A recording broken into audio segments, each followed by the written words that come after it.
Hey guys, give me 1 second and we'll get this show on the road. Sorry about everything.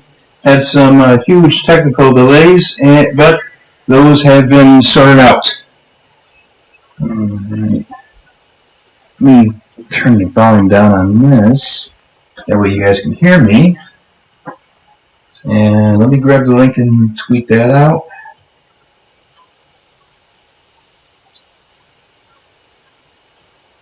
I hope everyone's doing well. Share, copy link.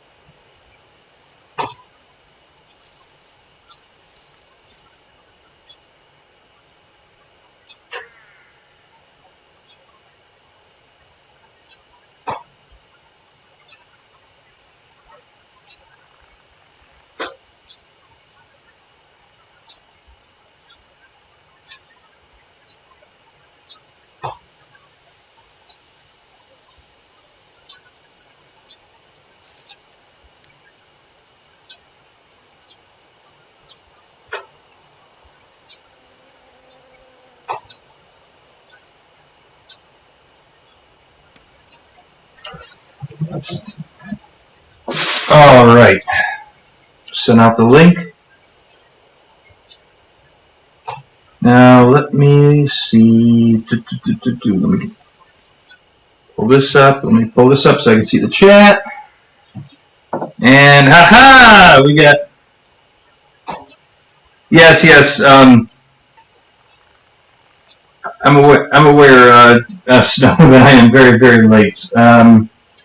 The issue was that I was having trouble with the HDMI ports because I have to undo the Elgato because some of the equipment I use, other people in my living space need to use it at times, and therefore I had to reset it all up. And the thing is, you have to turn everything off and then back on, and then you have to also plug in everything and plug it back in. It's really, really long, and I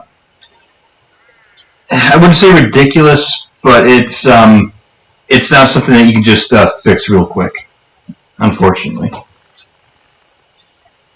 Hashtag destroy the doll. No, you're not. I'm gonna see if I can ban that word in chat. I'm for free speech, but not when it comes to threatening the doll. Alright, first things first, let's pour myself some writer's tears.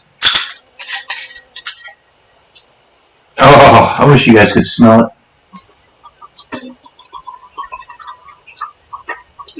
There we go. Whoa. A nice full glass. That, probably just try to make that last the entire stream.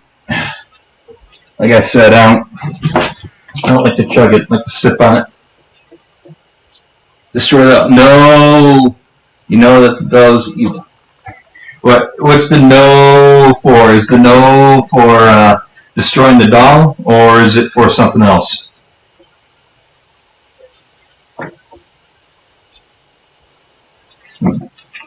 Okay, we got 3 people watching. Cool, cool, cool. Steven Strzok. Hello, sir. I'm not sure I've met you before. Unless you go by a different name on Twitter or any other social media platforms. Blood for the Blood God. Not sure who the Blood God is yet, but, you know, I'm all for offering up some blood.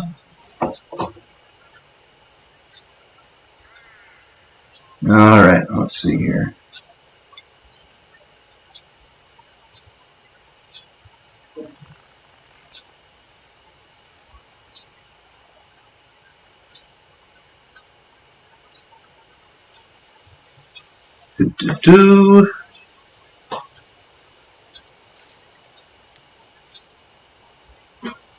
Okay. So, oh, we got 4 people watching. Dang! That's the quickest that people have jumped on. Well, with that many people, let me take a sip of this and we'll get started right away. All right. So, if everyone remembers, we went to a suicide forest and we kind of pseudo-convinced this guy to not kill himself, but, you know, really it was just we convinced him that he shouldn't do it yet, and then we went towards this cabin in the woods, and a light was on in the cabin, so I believe that's where we left off. And of course, as you know, this is the pretty much still the beginning of the second chapter, and I went ahead and I chose to keep the detective around with me because, quite honestly, I didn't like the other guy. And I think a lot of people didn't either, so there's the one time that we all agree on something. John W. Howdy. Oh, hello, good sir. It's been a while. Hope you're doing well. Was Logan Paul at the suicide forest? You know, he wasn't, but if he was, we would definitely choose the option to kill him. I mean, I don't think that would be a bad day in the forest. LOL. I don't know what you're LOLing at, but that's okay. Okay, guys, so let's go ahead and continue. Yep. Hard to believe it's been a week. I feel like picking up somewhere where I was just yesterday. But when you're in the world of horror, everything starts to blur together. Let me take a drink of this.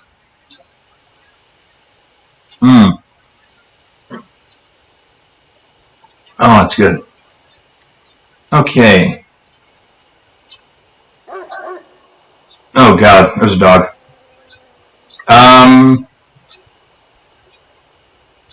don't know why we're here. Did I walk away and then we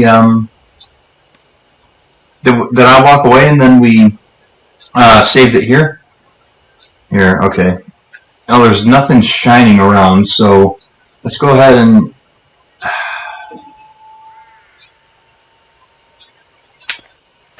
yeah, let's head back. See if okay, yeah, here's the cabin. Alright, let's look around for anything shining. No, there's the door is right there and that's shining, but I want to put everything else first. Okay, let's go ahead.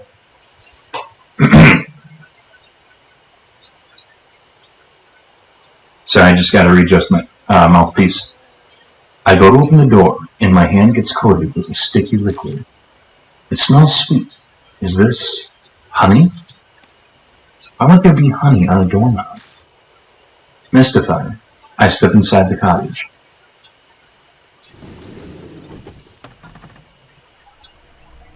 Huh. A shadow falls over Mashida's face. It's the same for me. Something's felt off ever since we came inside.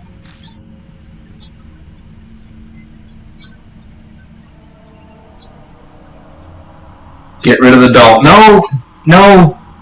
Megatron, we're not getting rid of the doll. And I did see the Logan Paul drama. That's why I said, if we do come across him in the Suicide Forest, we're going to have to click whatever option that we can do to kill him off. And, if there are any other horror games or horror movies or anything that the Japanese make that include a Suicide Forest, I would lose my shit if there was a character there that had that stupid little hat that Logan Paul wears, and they just give him the most brutal death imaginable. That would just be brilliant. Oh man, I would buy that in a heartbeat. And I'd probably buy 2 copies, make sure the guy got his money's worth. Okay. Now let us continue. Why do I feel so strange? I immediately realized why. It's too clean. Yeah, it's unnatural. It's like someone's been cleaning it. It doesn't look abandoned at all. It could be that someone's living here. But I don't bother voicing that thought. Someone might be stopping by here.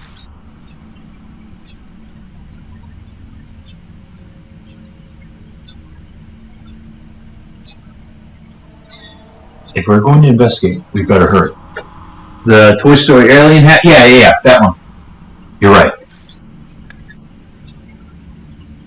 I immediately start shining my flashlight on places of interest.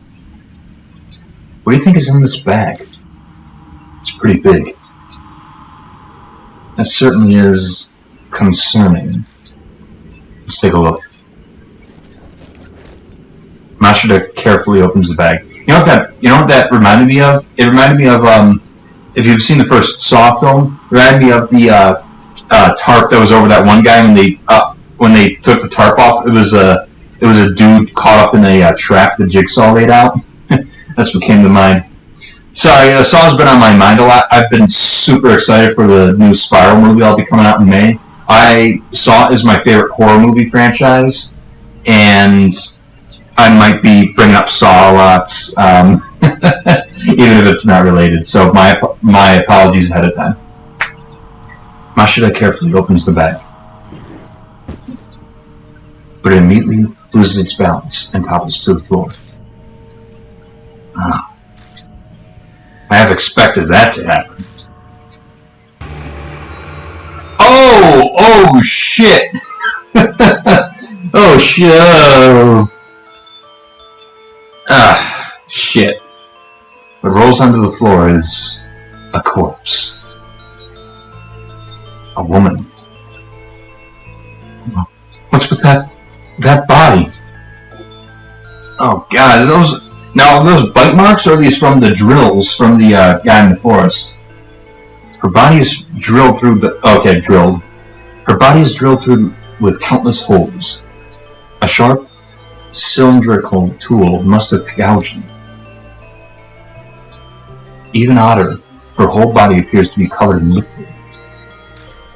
A thick, sweet scent fills the air, strong enough to make you want to cough. Or did he cover in maybe a gasoline or some sort of flammable fluid? He was going to torch the body. Is this honey? Oh. Okay, yeah, because we had the whole bees thing earlier. What a fascinating corpse. That's certainly a way to describe it. This is intriguing. For some reason, Mashida appears to be extremely interested in it. We need to get out of here as soon as possible. Let's hurry and search the rest of the cottage. I agree. Let's put the corpse back. It's best not to disturb the scene. So, just shut it back up in the bag? Of course. Preserving the crime scene is critical. It's all about unpleasant topics with this guy. Who's exactly right. Let's hurry up and get this over with. Shit, man.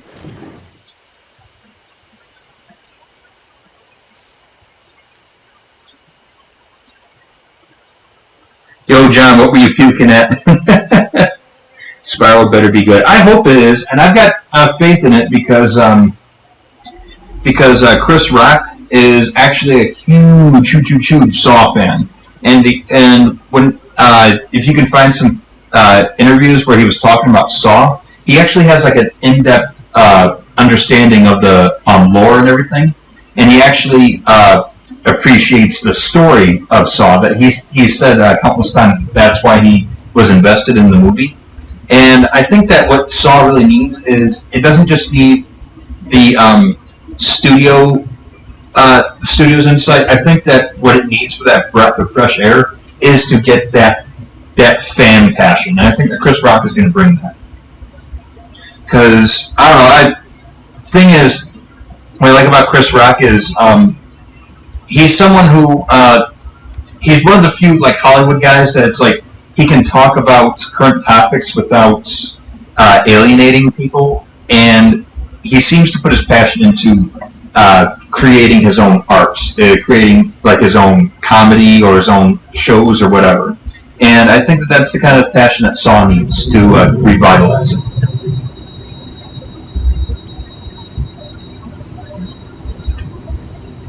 Drill holes, blood honey. Yeah. Yeah, they already disturbed the scene. Yeah, they really did. They really did. You're still in your search for the rest of the cottage. New info was added to the spirit file. Corpse in the cottage. It actually sounds like it'd be a good name of a story, honestly. Okay. Let's look around. Bottles of drugs are all on the line. So labels say night night. Oh my. Most of the bottles are empty. Let's feel it. I shake each one, and luckily find one still has some left inside. Got night night. So I assume that's chloroform. Okay. I flip the switch at the base of the light bulb, but it doesn't turn on. Maybe it's broken. Let's check out this journal. It's an old notebook. The cover says, Honey Bee Family Notes. Bake, hive, new body, smear, honey, all over. Ferment, honey, get, sticky liquid. Drawn by smell, honey, enter, hive.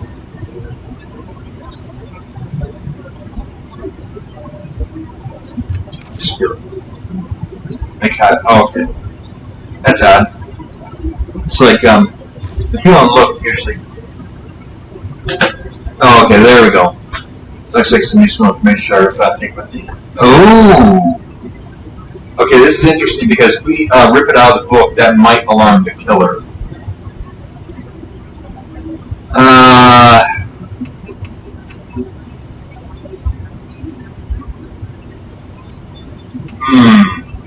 Because last time there was nobody to freak out when we took the paper from the school, but in this case, yeah, I think I'm going to take it, even though that it might risk the killer being alarmed, because the killer's already looking for us. So we're off the page. Got Honeybee Family Notes 1. Ooh, so it'll be more. What is this one? It's an old notebook. The cover says, Honeybee Family Notes. Honeybees are our friends.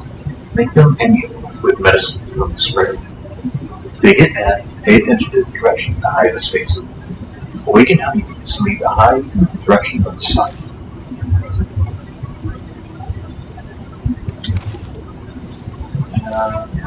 We already read that.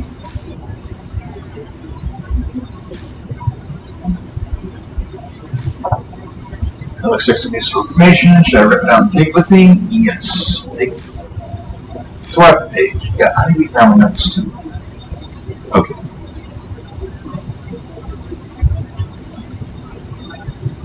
Now let's see here. Toolbox, metal toolbox.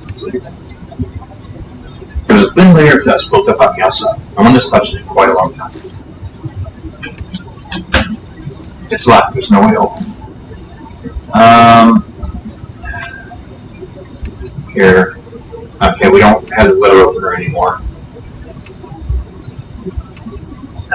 We don't have anything useful, and the baseball bat only Shao can use it, so not that beating it up with a bat would really do us any good, but okay, I think that's, oh, look at here.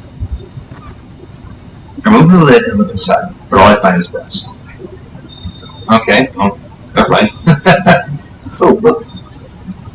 I peek through a crack to see if there's anything inside, but it seems to be empty. Okay. I think that's everything. Open the door and lift the cabinet. Okay.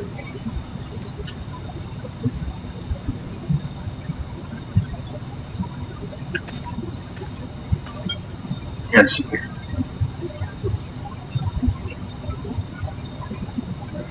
Oh, honeybee fetish. Yeah.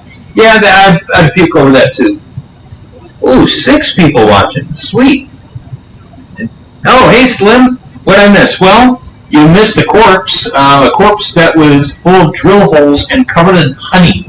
Yeah, it's this one's going really far up with the bee theme.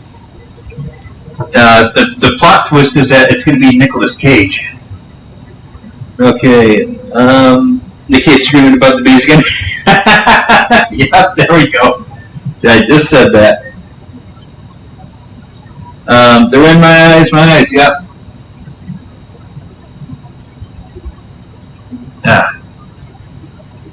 Okay, let's continue on, and before I do, just I'll take a quick glance real quick, and just tell me if you can hear me okay, or if I should I move the mouthpiece a little further from my mouth?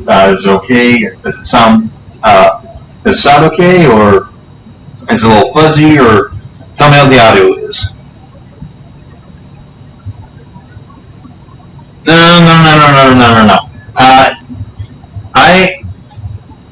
The only dead waifus that I have are the living dead. That one was dead. That one is not waifu material.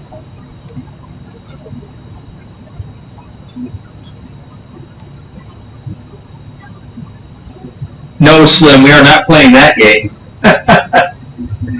A bit fuzzy. Okay.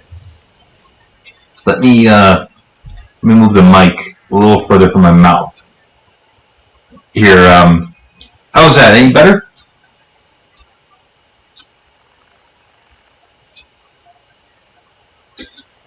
Tell me if this is any better.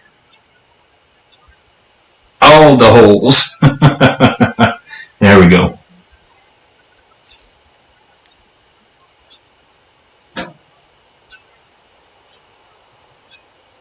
Here, I've got an idea. We're going to try something here. We are going to try something with this headset and see if it gives us a little bit of better quality. Give me 1 second.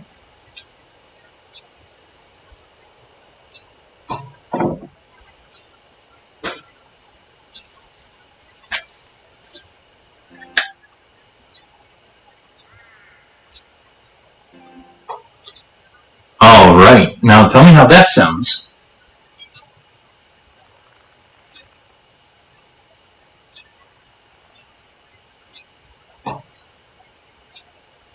Buffering now? I don't have any problems on my end. Is it still buffering?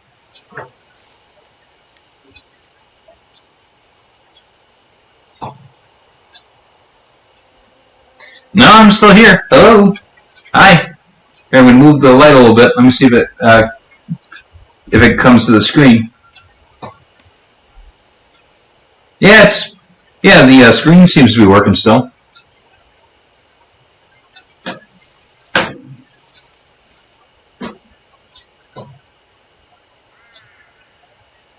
We all good, guys?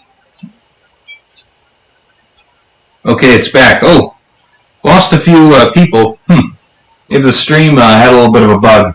Well, we're gonna continue on.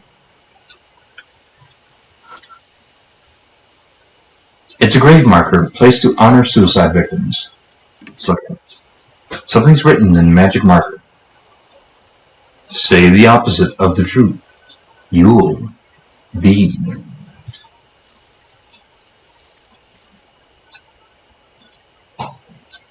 Okay. Let's look around a little bit. Anything glowing? I don't see anything glowing. Let's keep going.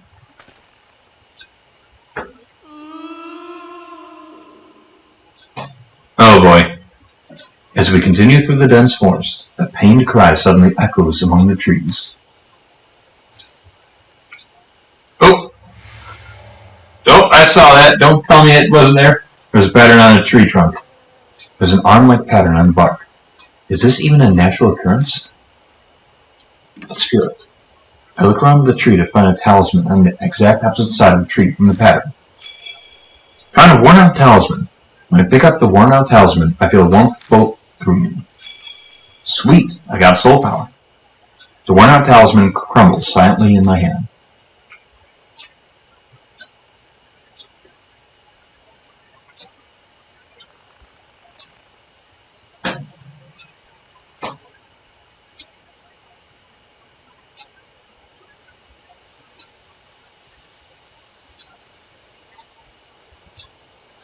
Okay, that's everything.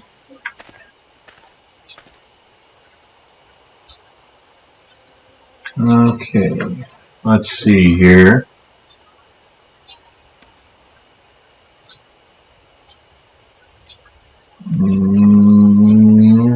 Nothing. Let's keep going. Oh, wait. Weren't we just... It's a grave marker to honor suicide victims. Something's written in the Sanskrit, but the letters are blurry. It looks like a stain. Out to the side, I noticed a thin trail. Found the beast trail.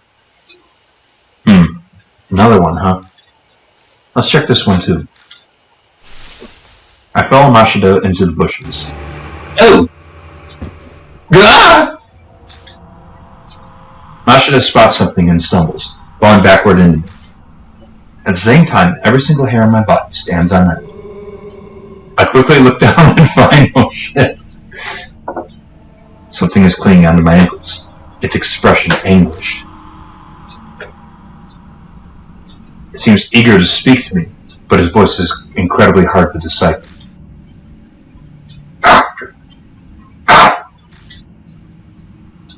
This plank, pitch, gun, can't see anything.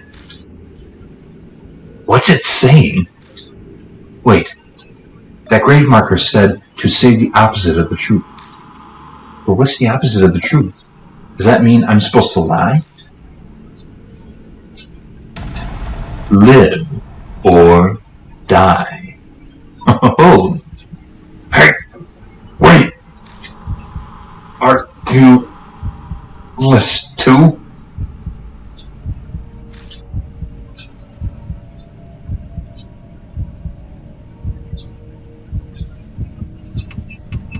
I am.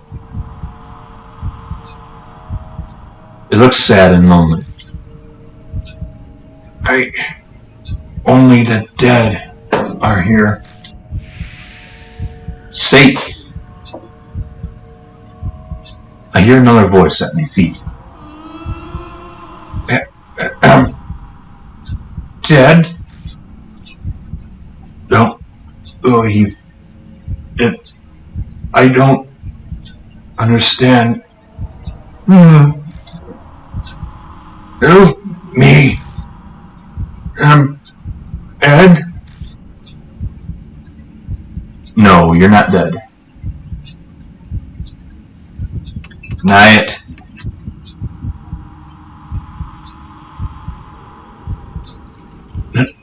No way.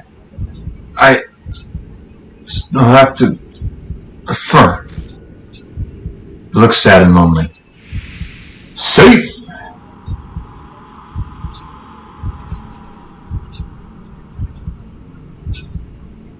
I I hear yet another voice at my feet. Ease. Listen. I want to live. I'm sure you are. Nod. Step on the ghost. No, that's an automatic game over right there. That's right.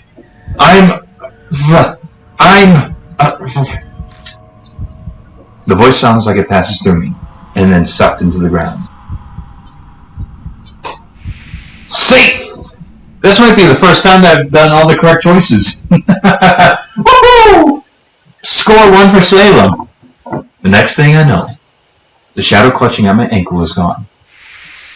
I survived! Look at that! Woohoo! Someone give me a cookie. Or whiskey. Either one will do.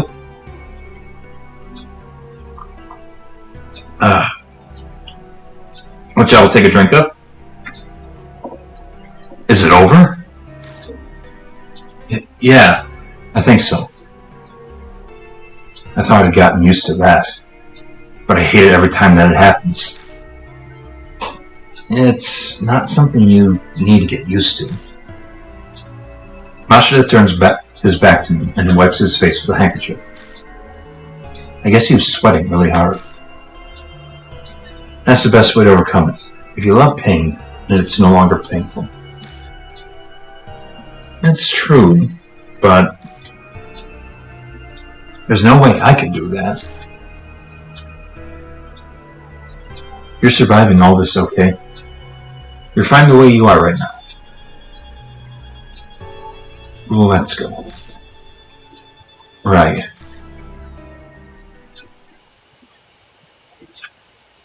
Okay, so let's see if there's any more points of interest. Does not look like it. Okay, now let's go forward, then we'll go back, and then we'll go to this side path right here. Okay, and this is the end of the path over here. I'm very surprised there's... Oh, there we go. We got one globe right there. I was surprised there's nothing right there. Maybe later. There's a wooden box that probably used to contain a beehive. Let's look at it. I carefully approach it, but I don't see any bees. Let's open it. I open the box and find a metal tool inside. Got a crowbar. It'll probably come in handy. Take it. Alright. Let's head back. And we'll get to the side trail.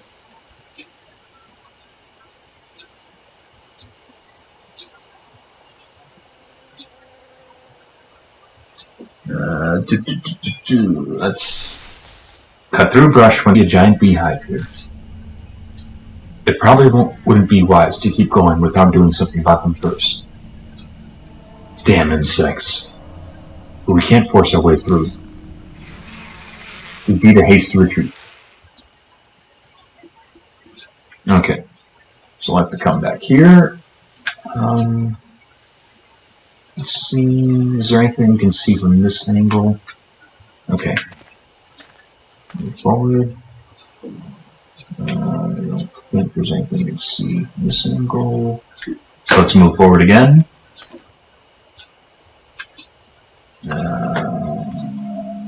Okay.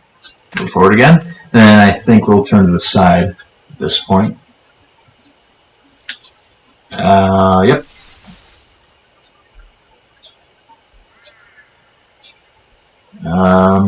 Let's see. Literally nothing. Move forward. And we're back here again. Okay.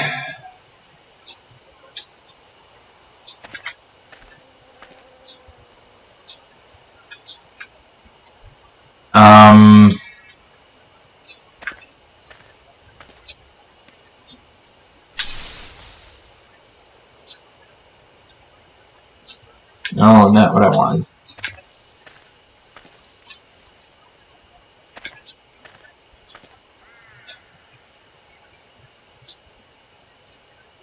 Literally not what I wanted either. What the heck? Okay, there we go. Ah, shit. We're back at the beginning. Okay, okay, I'm a little bit at a loss as to what to do. Let's see here.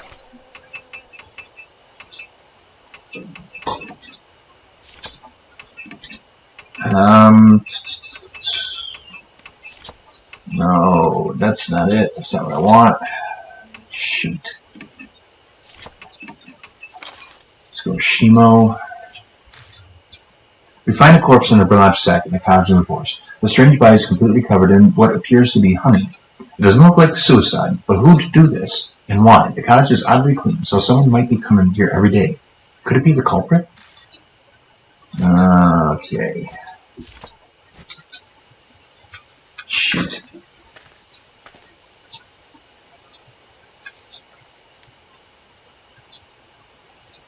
Okay. Use the crowbar in the toolbox. Oh! Jesus Christ. Yeah. Duh. Okay.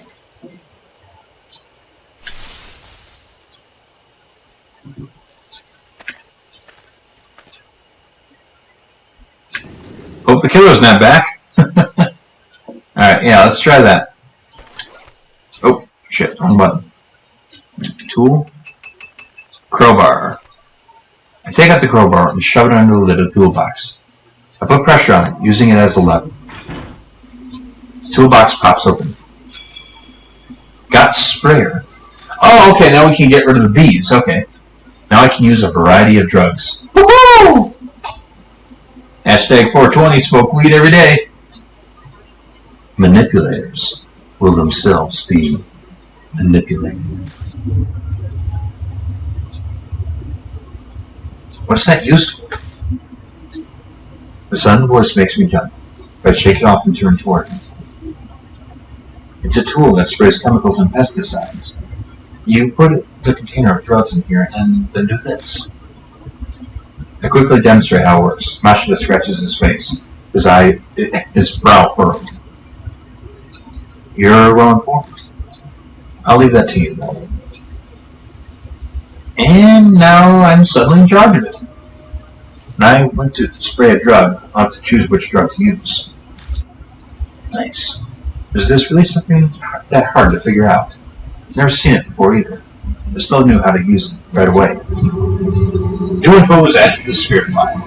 Obtain the spray. Okay.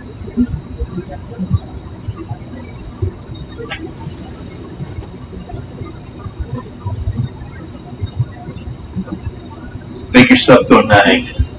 No.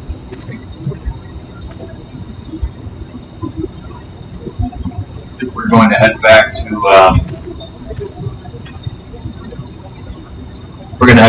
the oh, whoops, I'm going the wrong way. My bad.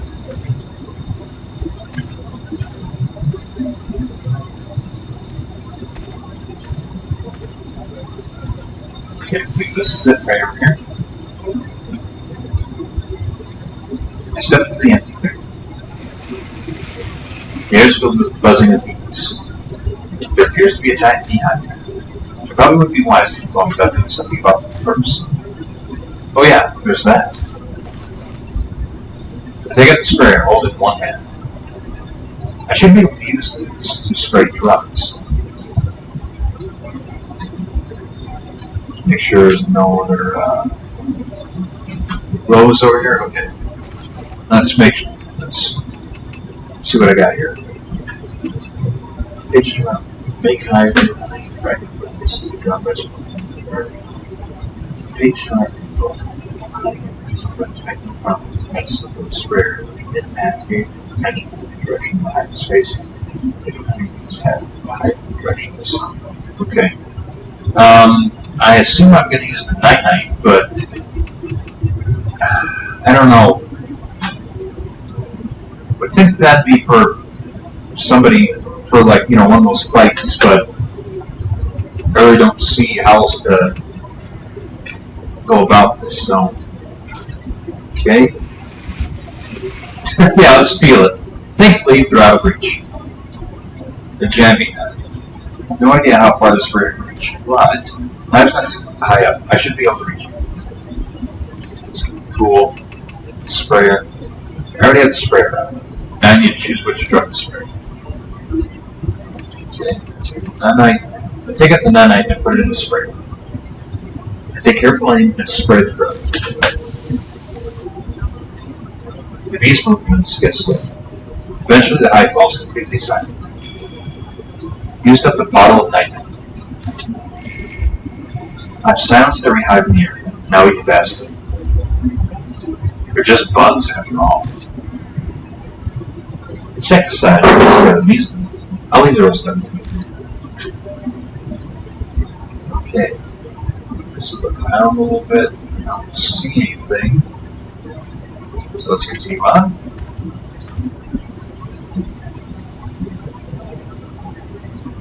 Hey, did you hear that? I heard it. It sounds familiar. Turning around, I wonder if it's... And yet, that rabbit hops in front of me. The rabbit stares at us, completely still. It's almost like it's waiting for us to follow. Hey, wait! Next thing I know, I'm rushing after it. Don't run off on your own, LeBlanc! That rabbit was at H Elementary. It showed up and got at us when we were in trouble. That's not some normal rabbit. It's definitely acting with intent.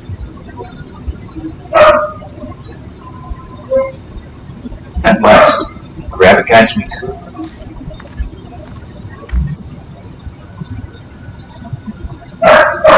an old Shinto torii gate. Oh, this is getting good. I love, especially in the old Forest Ghost stories. I love the trope of finding the old temple in the forest. There's a shrine here. The rabbit looks back at me. Then soundlessly it turns from the gate and hops into a bush nearby. So that's where he went. Dumbass! What were you thinking? Wandering off to get killed. Why are you so interested in that thing? Something's bothering me about it. I lost sight of it here. Just then, I'm out of the darkness. Oh, shit! Huge swarm of bees descends on us. Those aren't bees, those are wasps. Oh, and I'd be scared because aren't there species of wasps in Japan that can really fuck you up? God, watch it! There are bees everywhere. We need to retreat. Mashina pulls my arm and we stumble back to the earlier crossroad. New info was added to the spirit file. Mysterious shrine.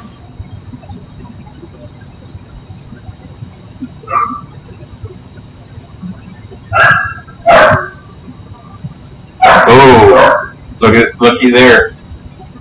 So someone tried to hang themselves in the rope, or somebody cut somebody down from that rope.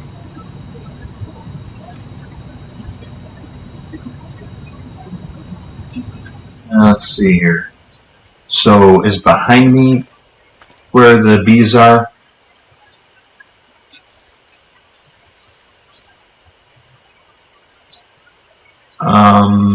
No. Move forward. Come back to the torii gate again. Let's get rid of those bugs. Can you do something with that sprayer? Using a sprayer could calm them, but, well, we're out of juice. There's a hive above the gate, too. There's no way I can spray up there. I see. It feels like the shrine is someplace important. Hmm.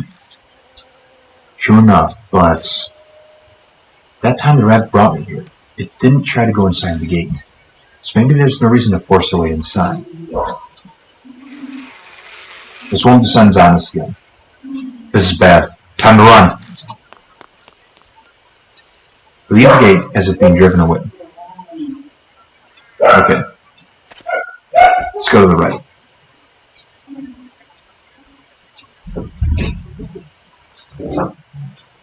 This is a different building? I think this is a different building. Like, is that room with the statues there? There's an old Jizo statue. It's noticeably dirty, as if someone hasn't been looking after it, and moss is growing on its back.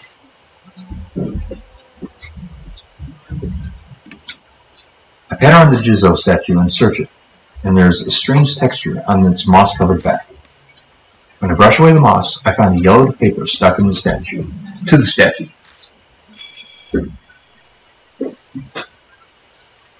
Found a worn-out talisman.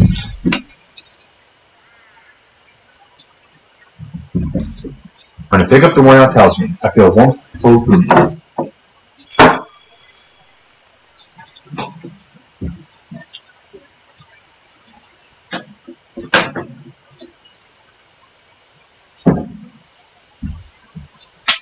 Oh,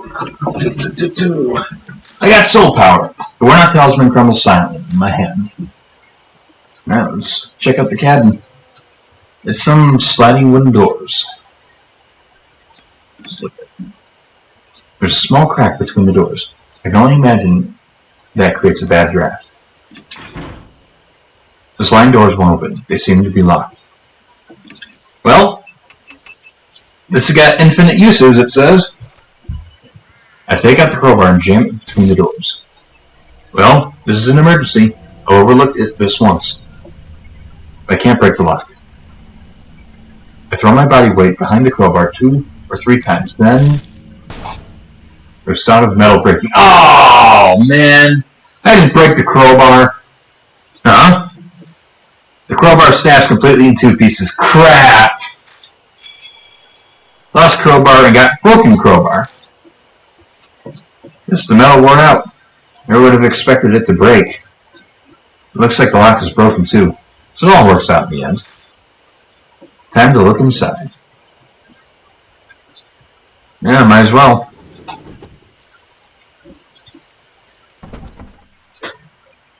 Hey, you overdid it. Now the door's stuck and hard to open. I push the door open and step inside. Only to run into something. Stop! Don't come any closer. If you come any closer, I'll sue.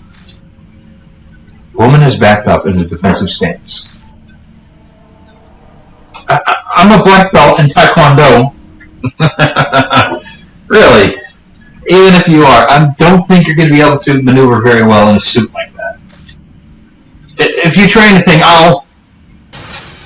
Shut it! You want to die?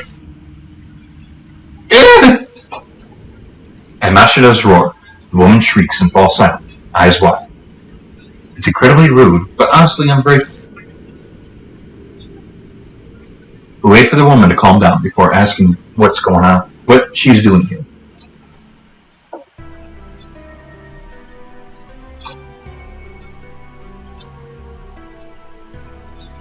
Forgive me, it was all a misunderstanding on my part. I'm Christine Aramura, freelance news anchor. Christy Aramura. She did look a little different than all the other characters. I wonder if she's like mixed race or something. Though I haven't done much recently. Aramura. Right. Now that you mention it, I do remember you. You were fired over that scandal. Should I be disgusted or amazed at his rudeness? Anyway. What are you doing out here? Her expression clouds over. Well, Mashida huffs at me. You're going to make her say it? I really don't think you have to ask.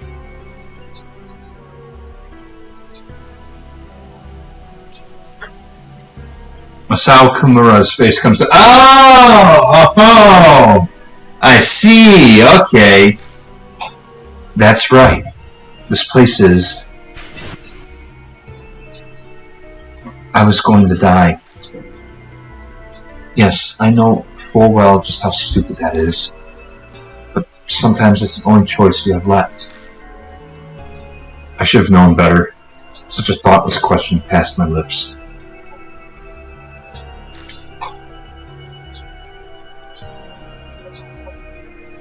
I wish I could blame that mark for this.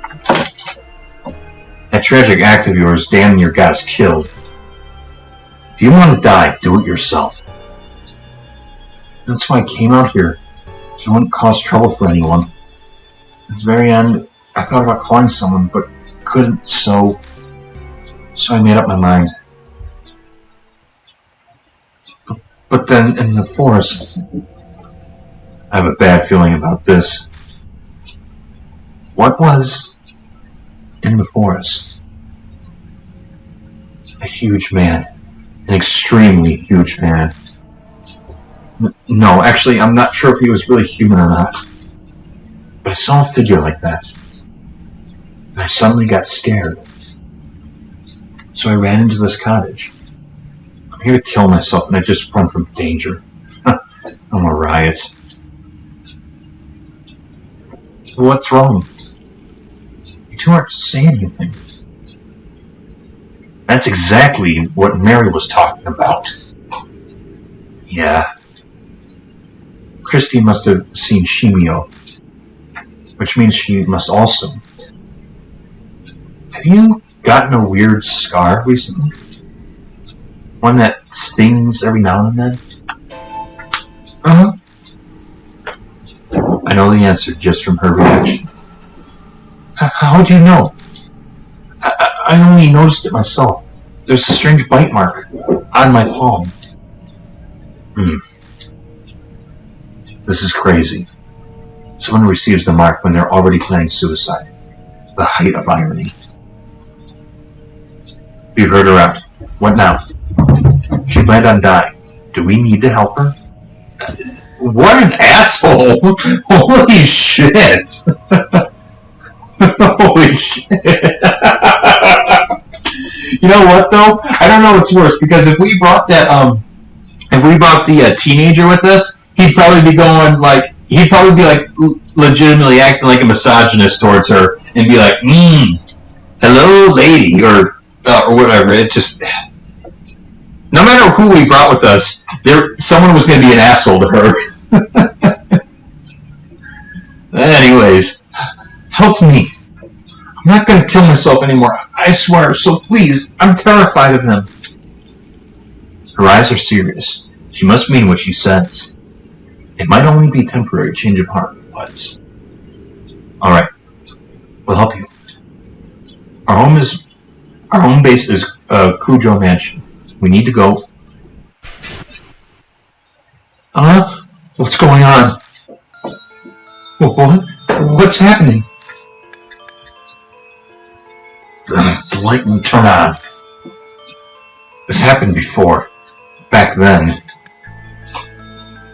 I got it to go back on right away. But this time it's not working. Ah! What was that? Behind the cottage. It must be him. Shit! It's no use.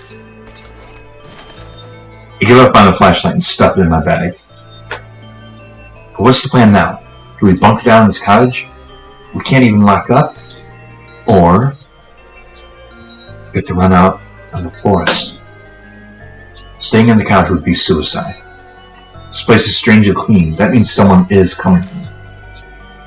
Good guess. The odds are high that he's coming here. Let's go. We walked all the way here. We should know how to get back.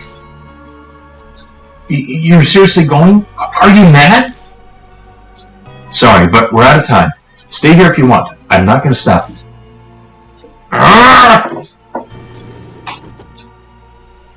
You step out into the pitch blackness. It's as dark as you'd expect it to be. Anyway, we need to get straight back to the entrance with no detours. We've got no idea he could be waiting for us. The words leave me in a rush. If I hadn't spit them out, I'd never finish. My voice is starting to shake too much. New info is added to the spear file. A marked bearer in the cottage.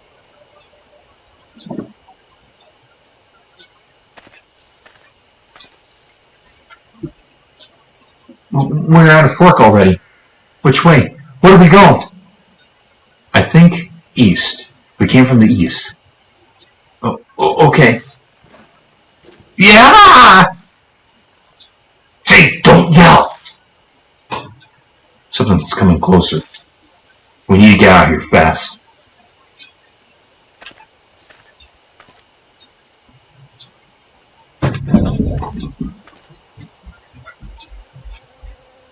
Another fork? Which way this time? We go south from here. We keep going straight and we'll reach the exit. Quiet! Something's passing through the bushes right by us. How much you want to bet it's the suicidal guy? He's moving parallel to us. Is he following us? Even if he is, we have to keep going. Exactly. Standing in one place will just get us killed. Let's go.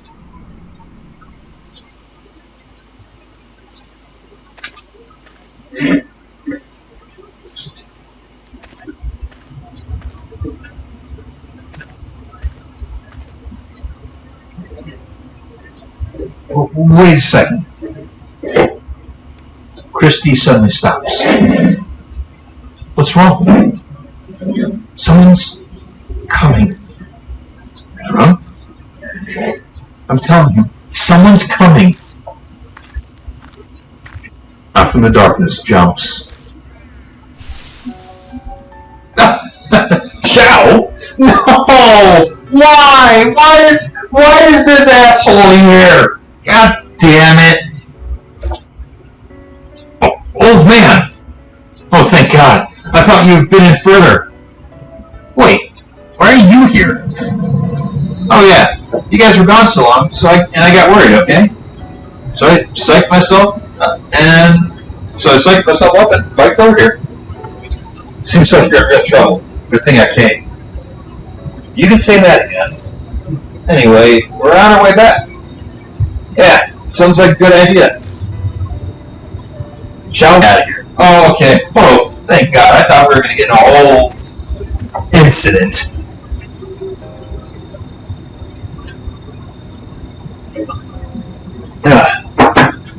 We reach the entrance safe and sound. The creepy murder on the arch is a familiar sight now.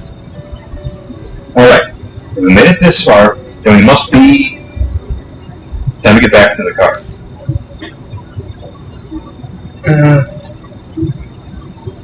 Christy doesn't move. She looks worried, staring off at the forest's entrance. What's wrong? Huh? Oh. Over there. Doesn't it look like someone's there? She's looking at a picnic table hiding in the gloom next to the gate.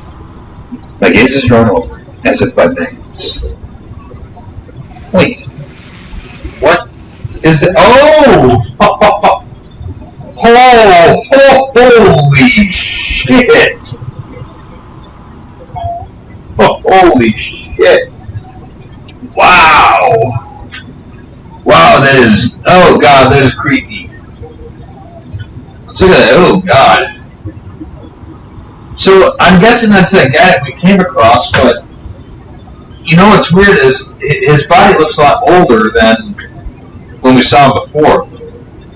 And, ooh, boy, that thing next to him. Ugh.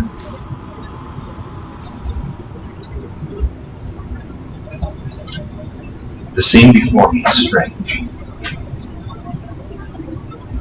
There's a huge, misshapen man with bees crawling all over his face. My eyes fixate on his mouth. He looks like he's laughing. My heart thunders painfully when I catch glimpse of the limp figure sitting beside me. It's him! That man! Yep. Okay, so it is him.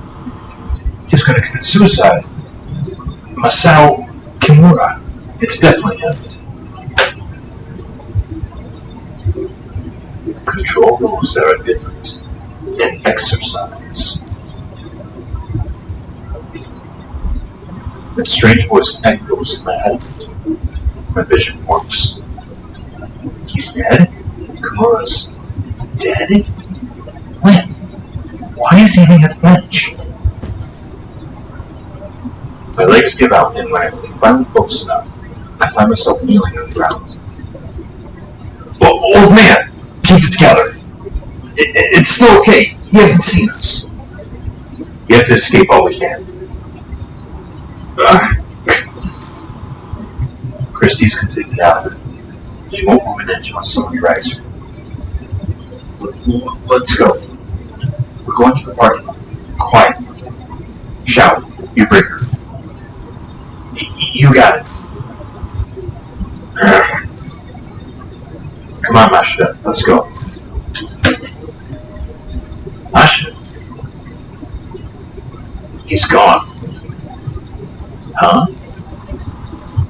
I took my eyes off him for 2 seconds. He's not by the bench anymore. He disappeared. Huh? A machine growls, and the undergrowth near us rustles. God! He's right there! Run! Mashita yells, scrambling away. A hollow bang rings out from behind me. A gunshot! It must have been Mashita. I had no idea he had a gun. I dive headfirst into the car, slamming my head accidentally into the steering wheel. Mashita tumbles into the passenger's seat last.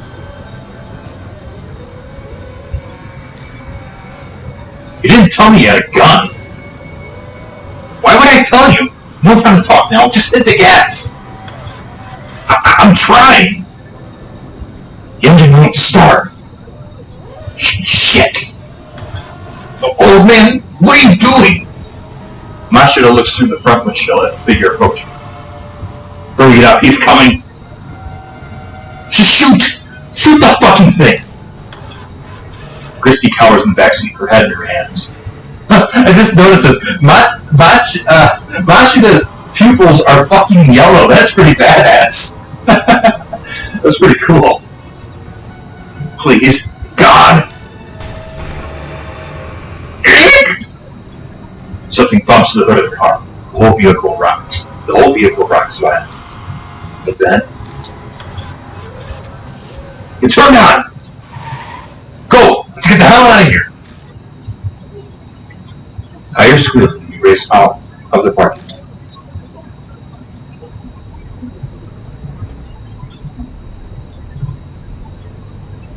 Alright, let's look at the chat. I got caught up in that got pretty exciting there for a bit. I'm really enjoying this one. I think I like the aesthetic of the elementary chapter with God,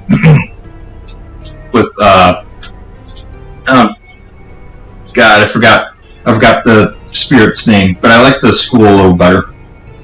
And I like the characters too, but now we've got a new character, Christy. We'll see if I like her or not. Mashita is becoming a mixed bag. Shao, surprisingly, he grew a set there, and he's been a little more courageous. So the characters are becoming a little more than one-dimensional, so that's nice. Okay, anyways, let's look at the chat.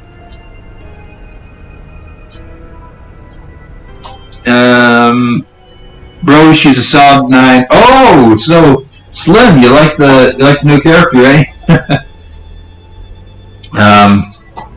Huge Man is a Chris Walker from Outlast. I don't know. It's Nick Cage in a bear suit. Yep, totally is. Is this an edgy teenager or something? Two pals having a beer. It's a demon run. It's Nick Cage. Odd place for a cola ad, but okay. Drink the new Coca-Cola, now with bee and honey flavor. Warning, this may cause you to be stalked by serial killers. Yellow. Either he's a witcher or a demon. Well, I don't know, but in all seriousness, if you can find people with in real life, if you can find people with hints of yellow or red in their eyes, it is like the coolest eye colors you're ever going to come across. Like seriously, look up online. It's usually what the real eye color is probably a shade of brown, but it looks like it's got like a red hue to it, and it is just honestly, it is like nature's work of art, having a little bit of red in the eye. And I mean the pupil, not when somebody smoked a joint and got their eyes all pink. Anyways, let us continue. An unspeakable sense of relief fills the car.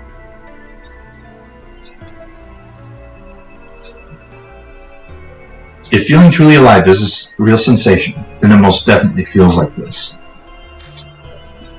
The greatest irony is that the only time you can feel truly alive is when you have a brush with death. Hey, there's a bit of a soft philosophy right there. No one speaks for a while. We're all soaking in that feeling. The only noise in that... excuse me. The only noise is that of the bicycle creaking uneasily every time I hit the gas pedal. Still, I glance to the rearview mirror and then at the passenger seat. Both Mashida and Shao are looking out their windows. Was it really okay for you to come here? If Mary finds out... We talked it out before I came. Shao immediately snaps back. She said it was fine. I get it. Mary must have also guessed that we were in danger. So, you gonna explain? Who's this old lady? Oh, right. I tell him everything I know so far about Christy Aramura. She offers up some details as well. The moment I mention she's a news anchor, Shao predictably gets excited. Wait! I've seen you! You're that woman that was in the news! Wow, it's really true! Celebrities are more beautiful in person. Oh, how kind of you. I'm flattered. She seems to love being complimented. But these scars you all have, what were they called? Marks. Thanks. So you all have these marks. What happens when you have one? Well, Mashida butts in from the passenger seat. You die within a few days' time. Suffering from something like amnesia. You zone out and your brain takes a vacation. It all happened to me. Shao scoffs. You talk like it's someone else's problem. Shao. Mashida didn't mean it like that. You can only be blunt when discussing this. Doesn't look like Shao will buy that excuse, though. Guess it really is not your problem. After all, you don't have a mark anymore. Huh? What's he talking about? Oh, well, you see... Mashida has already lost Hanahiko's mark. He's free now.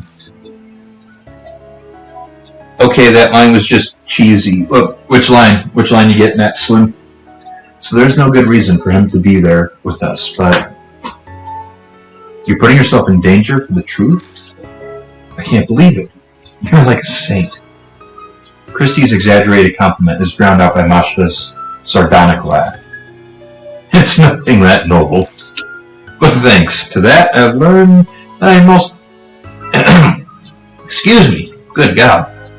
But thanks to that, I've learned the thing I most wanted to know. And what's that? When and how people get their mark. The first time I was oblivious, but this time I was aware of it. Huh? Masha, you don't mean...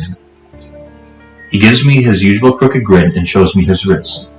Sure enough, his skin is blemished by a scar that looks like a spirit's bite mark. Shao cries out, a look of horror on his face. Come on! No way! Okay, so he did get his mark back. I was wondering earlier if they could get their marks back, and apparently they can. That would explain why, like at the elementary school, we couldn't get to that second floor. So now that we can't get to that second floor, we're probably going to have to go back there with the other mark bearers, I would assume, and check it out. So I think that we will be returning to some of these locations. Did you seriously do that? Man, give it up already. It's someone else's problem, right? So just shut it.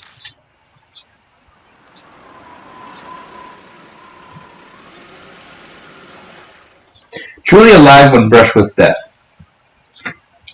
I wouldn't call that cheesy. I would call that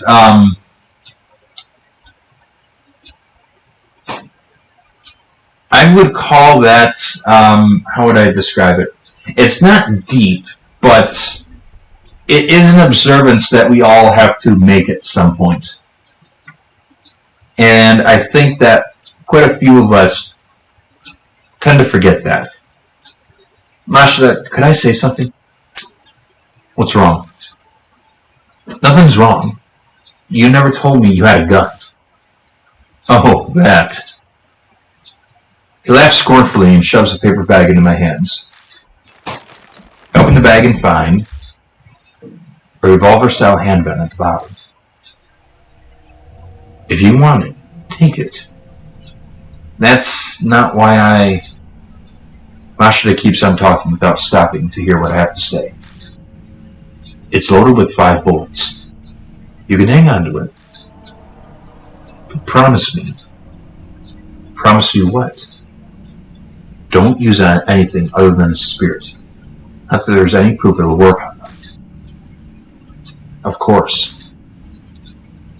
Have any experience with guns? There's no way I would. To be fair, I don't really know. But at the very least, right now I'm not getting that feeling I can handle a gun. Oh, I'll only use it under extreme stress. With no experience, you won't hit your mark. Well, whatever. If I'm there, just leave the shooting to me. You can face the spirit some other way. Yeah, that's how it was at H Elementary too. And for God's sake, keep it hidden. Gun possession gets you 3 years penal labor. I get hit with 1 to 10 myself just for giving it to you. And shooting a single bullet would get you more than 3 years, if not a life sentence. So you're telling me not to use it? No, I'm just telling you that if it's restricted that badly by the law, it's got that kind of power. Got a handgun. Nice! We're breaking the law in Japan! The mark's color grows more vivid. Early dawn. A few hours left until death closes in.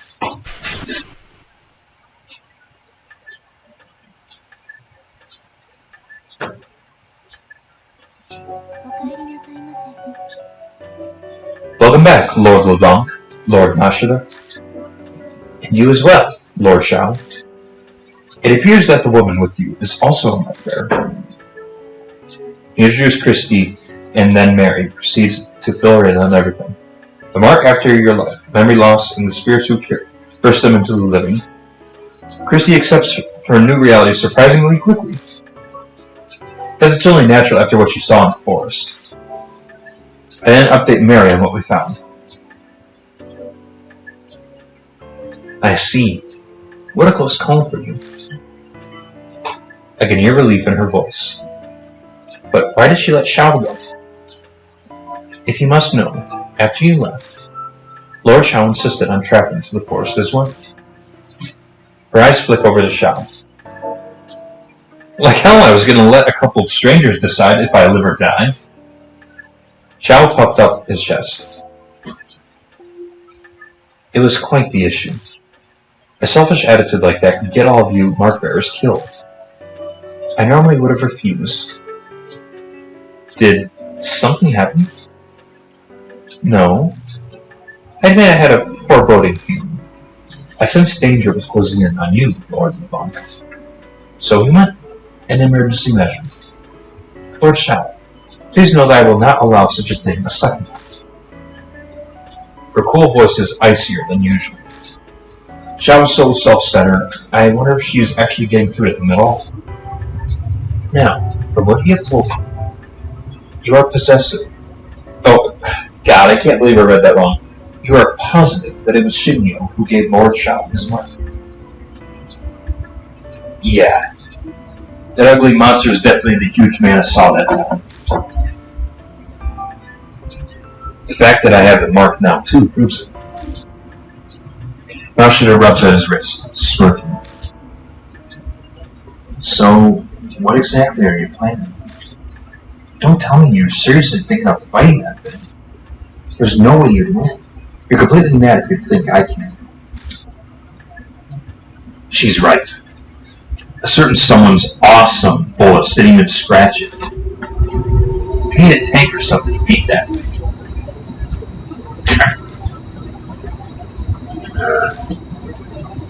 The room falls silent.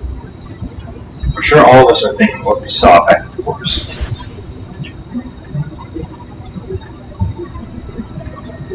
There's no way we can do anything about a monster like that.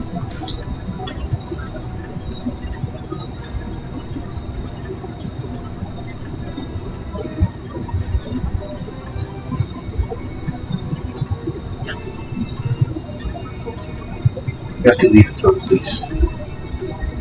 You honestly believe they'll do something? Go and make a suicide pact with that naive thing, but leave me out of it. What? How dare you? Yo, boss! All this high and mighty talk coming from you? That me? You've got an idea how to beat it?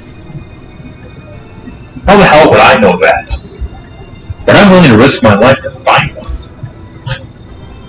The shout is hoarse. He's probably uneasy. Christy shivers. Shao just glances at Nasha. An awkward silence falls again. We're wasting time. We've got to do something, but... Okay, let's see here.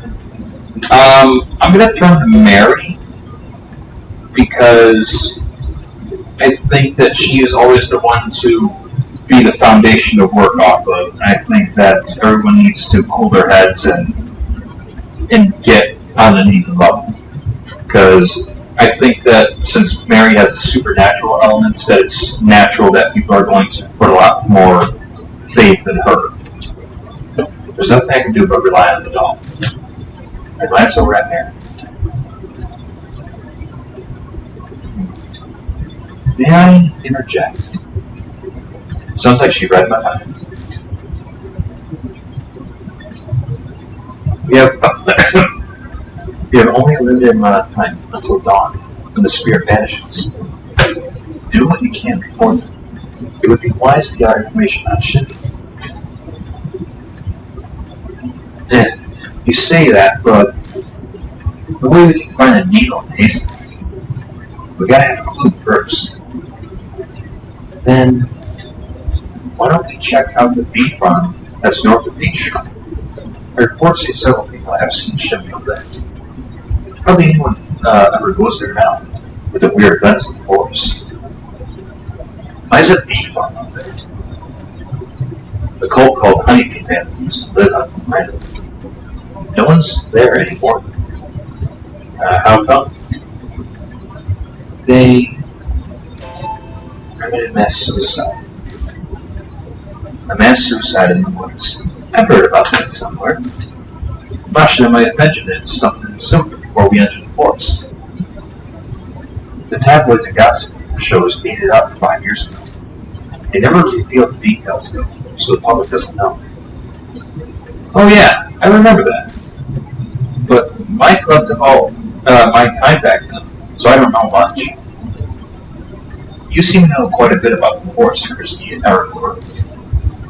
Read up on it and find read up on it to find a primo spot. Oh, sorry, guys. Don't be an ass. I'm liking her. Let's put in charge of the report, so I did my research. I might be biased though because my degree is in English writing and I got a minor in journalism, so I have a soft spot for investigative journalists and stuff. And actual journalists, not propagandists. Honeybee family was very insular and secret.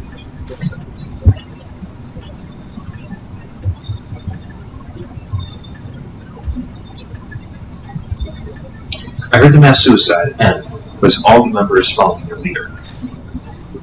New channels chalked it up to their discontent with modern society. What happened to the leader?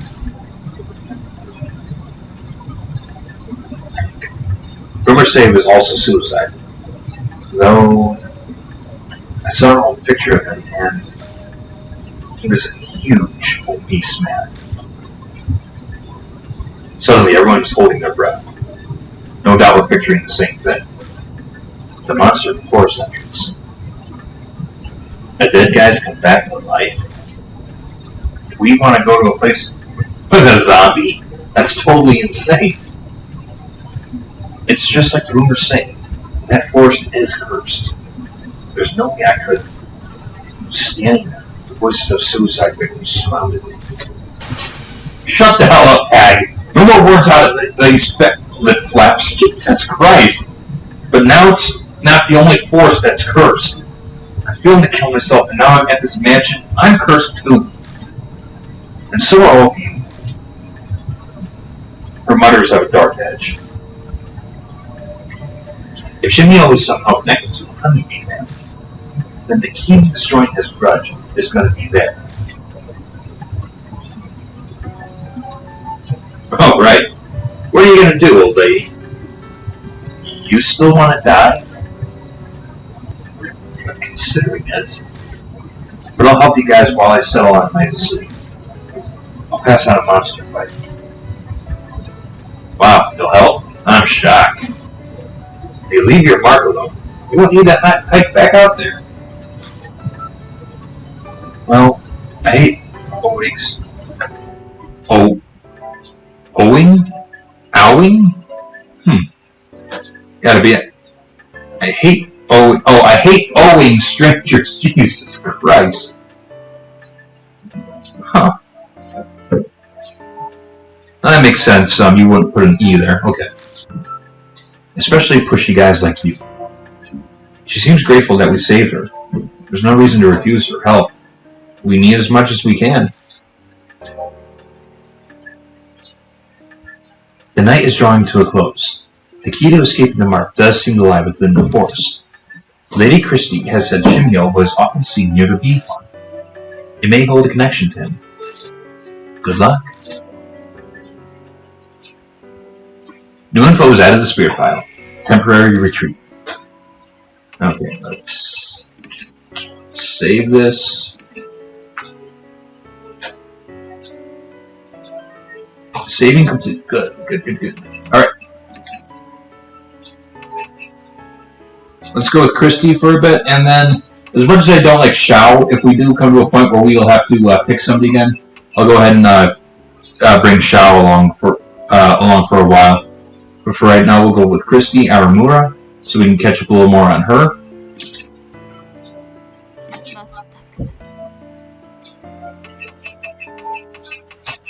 Let's talk to Mary real quick. If Shimio is somehow connected to the Honeybee family group, you may find the key to ending the grudge at their bee farm. Do take care. By the way, Mary, there's one thing I'd like to confirm. Mashida speaks up suddenly. When I stayed here earlier, you told me the truth you're seeking can be found here. I really doubt this, but did you know the Honeybee family had something to do with these marks? His voice shakes slightly with anger. but it doesn't faze Mary a bit. I do not have such power. I simply sensed that your fate was entwined with Lord LeBlanc's. I do not know what truth you are seeking, Lord Machida. But if you remain near Lord LeBlanc, I predict you will find it. More occult bull. Machida click. Should be Machida clicks his tongue, but whatever. But he isn't scowling anymore, so his curiosity must be satisfied. What do they have to do with anything? I just owe them. That's all. Machida falls silent, saying nothing more. I guess he doesn't want to tell me. Alright, let's go.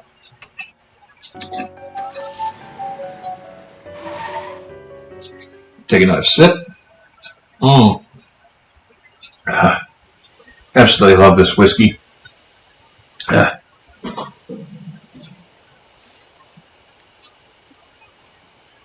Don't call me a simp.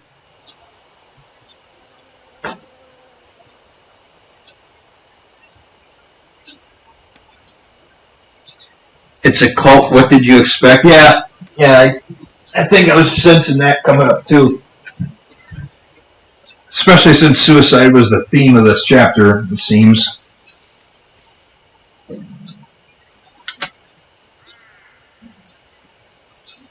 Yeah, and you got me addicted to the whiskey. I'm glad you like it, man. I really like it because, I gotta be honest, there's a lot of whiskeys where I usually drink them as is, but sometimes I'll mix them with, excuse me, sometimes I'll mix them with cola, but for the most part, I drink them on ice. But this Raiders Tears whiskey, no, I can't drink it mixed or on ice. I like it just as it is, and it's just really, really nice. And the thing about it I really like is like there's no burning at the end of like at the end of the sip or the gulp, and that's a little unusual for a whiskey. And that's the thing about this stuff is literally it is so tasty, and I mean it's got that alcohol taste, but the thing about it is you could literally be gulping it like apple juice. It just tastes so good. I wouldn't recommend it though, because I mean like I'm still on my admittedly I'm getting low on it, but I'm still on my first glass of this thing. So I still like to sip it. I like to savor whiskeys. I don't like to drink them too quick.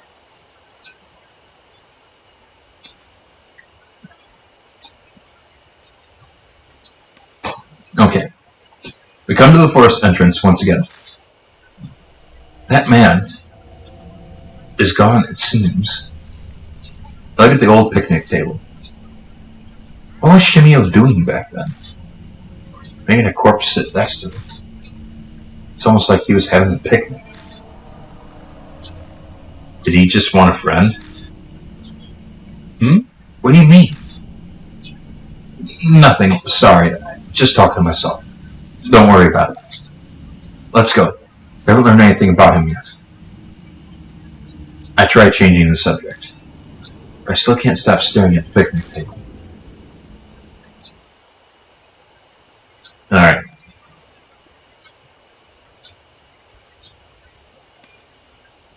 Simpy simp simp. Oh, Jesus Christ.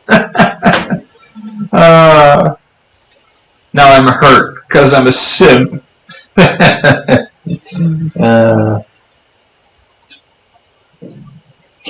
it with some Dr. Pepper. I might, just not anytime soon. Well, one, I don't have any pop at all in the house. I just have pretty much water, tea, and whiskey. And quite honestly, I'm content with that.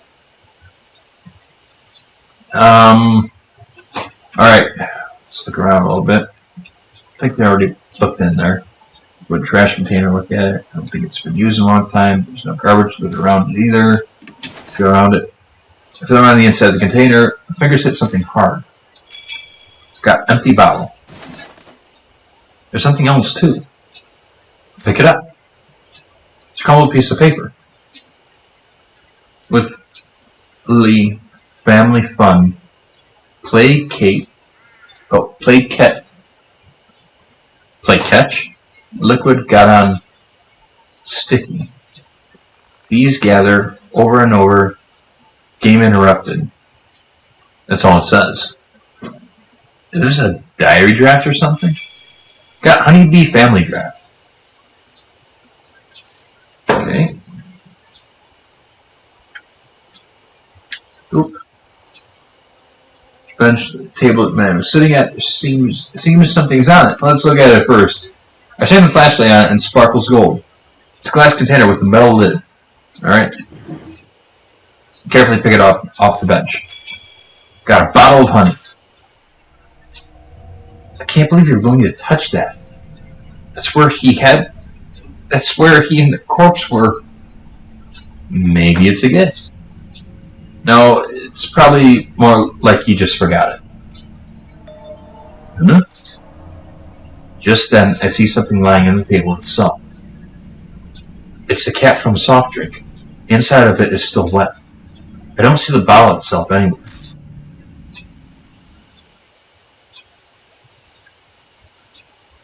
I think that's everything over here. This still say murder. It reads, "Welcome to the lush and romantic wood timberland." Alright, let's get in the forest.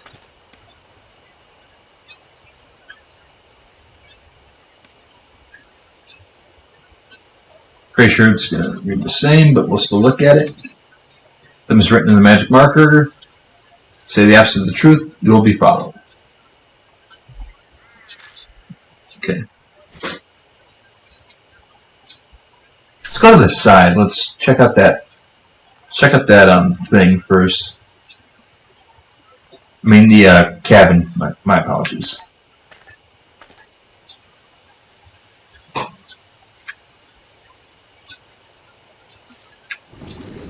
Open door and enter the cabin.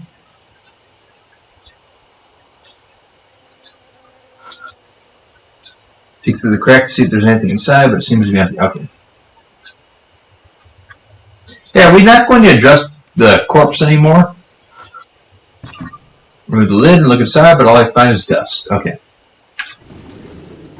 Left the cabin. Alright, let's go.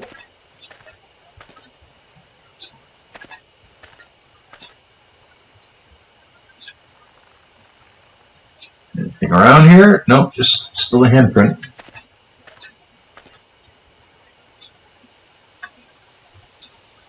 Anything around here? Nope. Let's go forward.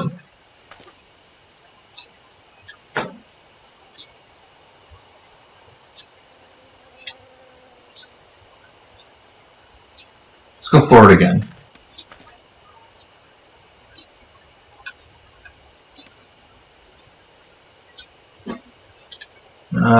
Okay. I assume we'll have to go back to that cabin. We didn't get to look in it very much because as soon as we went in there, we bumped into her.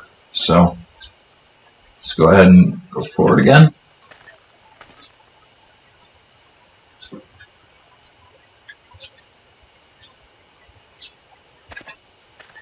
Maybe those bees are gone from that Shinto shrine. The area by the Torii Gate is full of bees. Ah, okay, never mind. For a long a swarm descends upon us. We leave the gate as if being driven away. Okay.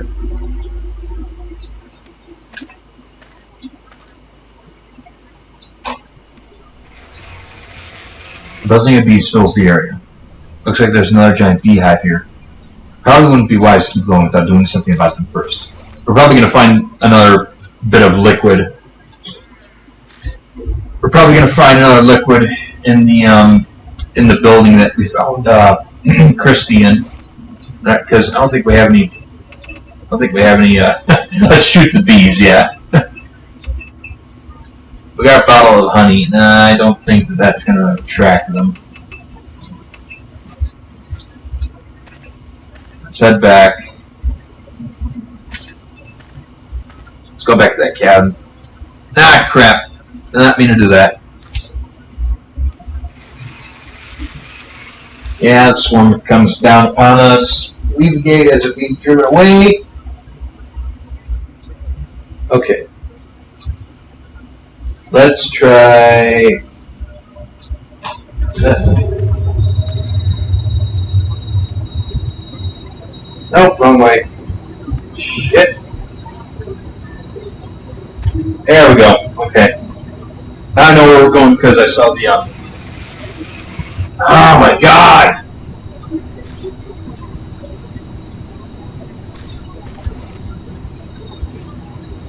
No, you can't take out the sprayer because we don't have any drugs.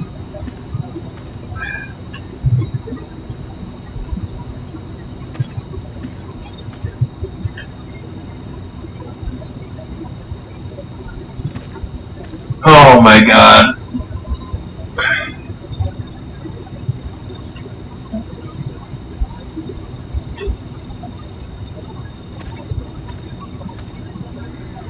No, wait. Here we go. There we go. Alright, cool. Let's check this place out. It's a wooden accessory case. Look at it. This is an exquisitely crafted case with jewelry inside, and it looks out of place sitting in the cottage. Okay. There are carefully preserved torn notebook pages inside.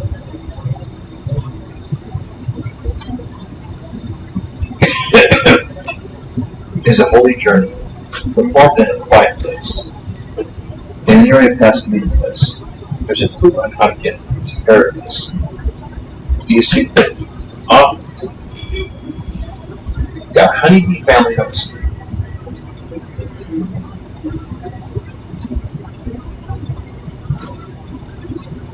It's one notebook. The cover says honeybee family notes. Open a notebook, most of the pages are ripped out. That has anything useful. Pages are ripped out. That has anything useful. Okay. There we go. We got some drugs over here. Cabinet is full of bottles. Everything's coated in a thin layer of dust. Those are the containers are empty. Search through all the containers and gather the ones that still have something in. Got night times 3. Nice. Looks like maybe a mouse through the hole in this plastic container. It's unusable. Alright. Might be everything. Unless I'm missing something, but no. This place looks pretty empty. Okay, let's go fight some bees.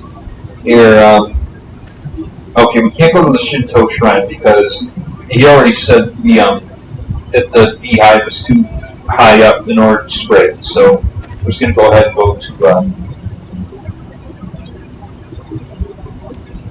we're gonna go ahead and spray the one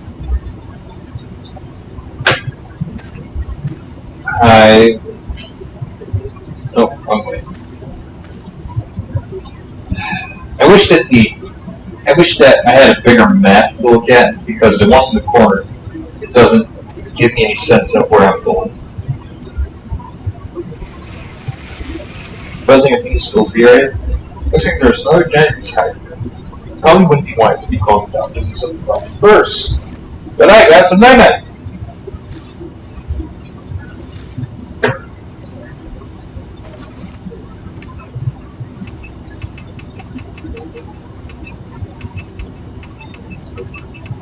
Sweet dreams.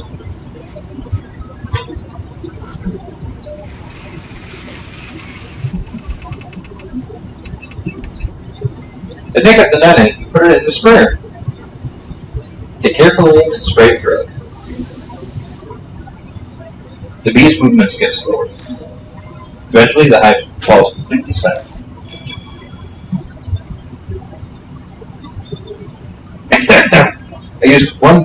I used up one bottle of nutmeg. I've silenced every hive in the area. Now we can pass through. Pesticides are bad for you. Be careful not to breathe in the in. You'll get asthma.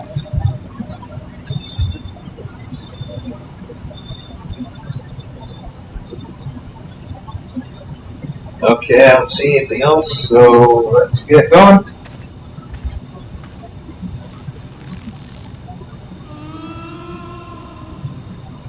I hear creaks and groans, along with the rustling of leaves.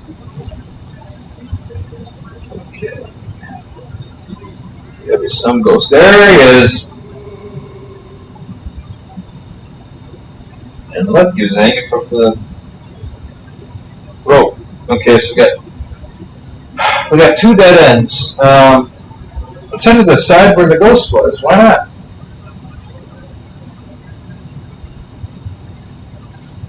Oh, there's a thicket growing straight ahead. Let's look at it. It's rather dense. There's no way to see what's past it. Look. I pressed into the thicket on the rope and noticed a small clearing inside. The path might keep going. I realized something as I continued down. Oh shit. I feel someone staring at me from the bushes.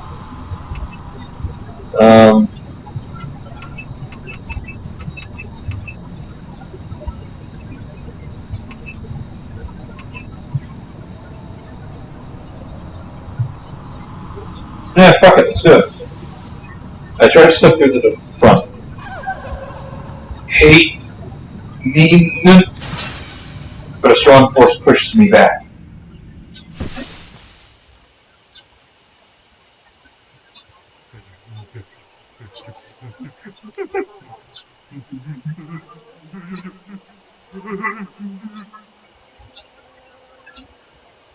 Well, I don't learn my lesson.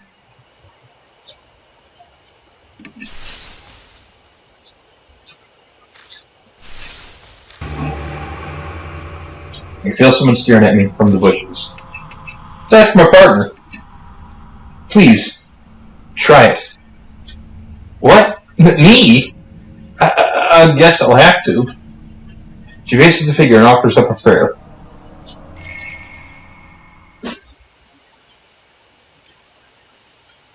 The figure vanishes. It disappeared? I guess all we needed was lady's touch. It seems her desperate prayer worked. Thank goodness. It didn't possess me. Knock on wood. Jeez. Don't say stuff like that. Good job.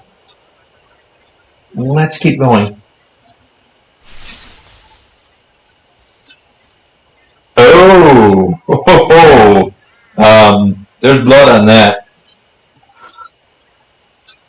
The Jizo statue is damaged from being exposed to the elements for too long. Was that it? Yep, I guess so. Okay. Oh, crap. It's a wooden door. You're not going to mention the blood on it? The door here isn't that damaged. No need for me to break it open. The door won't open. It must be locked. What about? Can I use the crowbar? It's broken, but still. Crowbar that was broken when used to force the door open. There's not much left for it now, making it hard to use. Broken edge is sharp and dangerous to touch. Fuck it. Take out the broken crowbar and force it into the crack between the door. I only succeed in damaging the door. It still won't open. Okay. Got through the brush, went down the trail.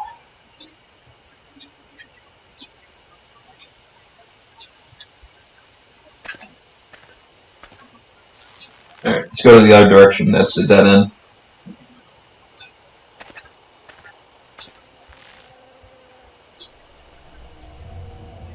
A sweet. Oh, God. Woo! That's creepy. A sweet fragrance wafts on the wind from somewhere in the darkness. And my feet are what look like beehives. This must have been where all the remains of the bee farm. It's weird that something like this is here of all places. Well, I just want to have a look around. Those are creepy. There's a glowy glow. It's a beehive. Let's look at it. It seems to be out of the ordinary. Looks like a normal beehive. Feel a vibrating hum when I touch the outside of the box. Bees inside might be trying to wake up.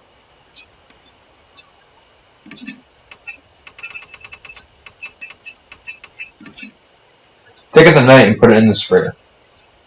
The bees are still in the hive. The spraying won't have any effect right now. Okay. It's a beehive. Nothing seems out of the ordinary. Looks like a normal beehive. I feel a vibrating hum when I touch the outside of the box. The bees inside might be trying to wake up. Okay. You. It's a beehive. Let's look at it. Doesn't seem to be out of the ordinary. Ordinary beehive. Feel a vibrating hum. Okay. So can't use that.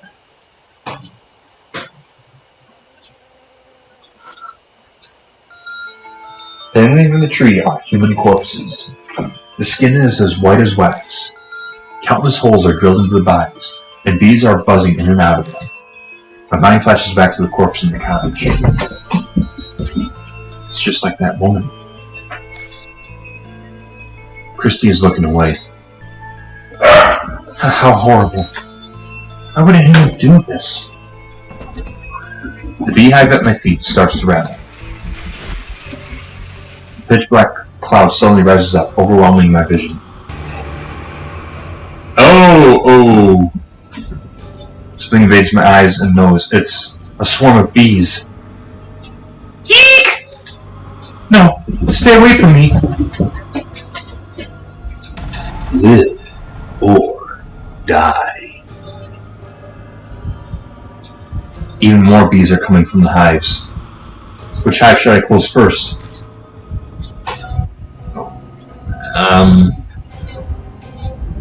How am I supposed to guess? The southern hive? I rushed to the hive and somehow managed to close the lid. But bees descend on me from all sides. They must have swarmed me from another beehive. Well, how am I supposed to know? Yeah, no joke, it's wrong. Check for more active hives.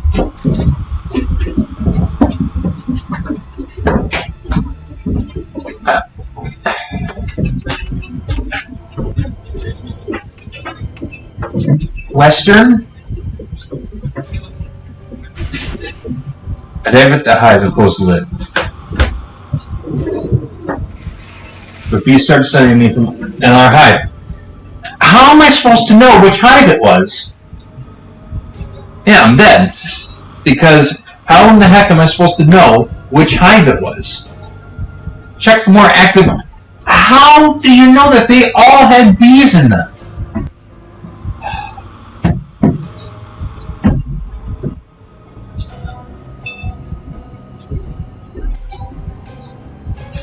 Oh my god. My entire body is pricked by stingers. Of course it is. My vision darkens immediately. Buzzing wings serve as a lullaby as I drift off to an eternal sleep. And I'm dead. But how... Where was the hint as to what... Where was the hint as to which hive it was? What did I miss? They gave you a clue in the honeybee notes. Oh! Jesus Christ. Because I didn't think about the notes. I was thinking about the descriptions they gave, but they were all the same, so... Okay. Let's decide again.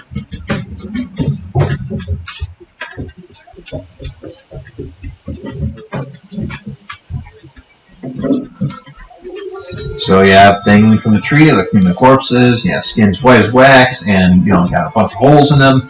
They're pretty much beehives. Corpse to the cottage, just like that woman. Christy is looking away. How horrible! Why would anyone do this? Beehive at my feet starts to rattle. Pitch black slowly rises up, overwhelming my vision.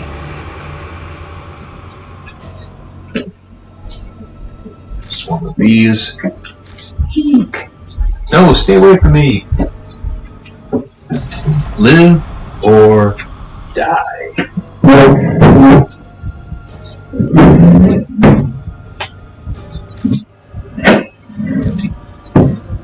Okay, well, we know which one to close this time.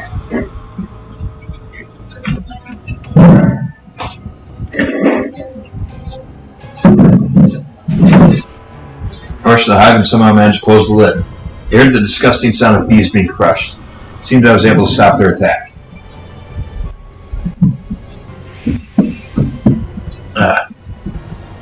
Safe. Check for more active hives. Which should I close? Oh, okay, so there was, I think, south? Was that right? I can't remember. I don't have the notes pulled up. I haven't closed the lid. It's close call, but I managed to see up the awakened bees. Yep, I did remember. Okay.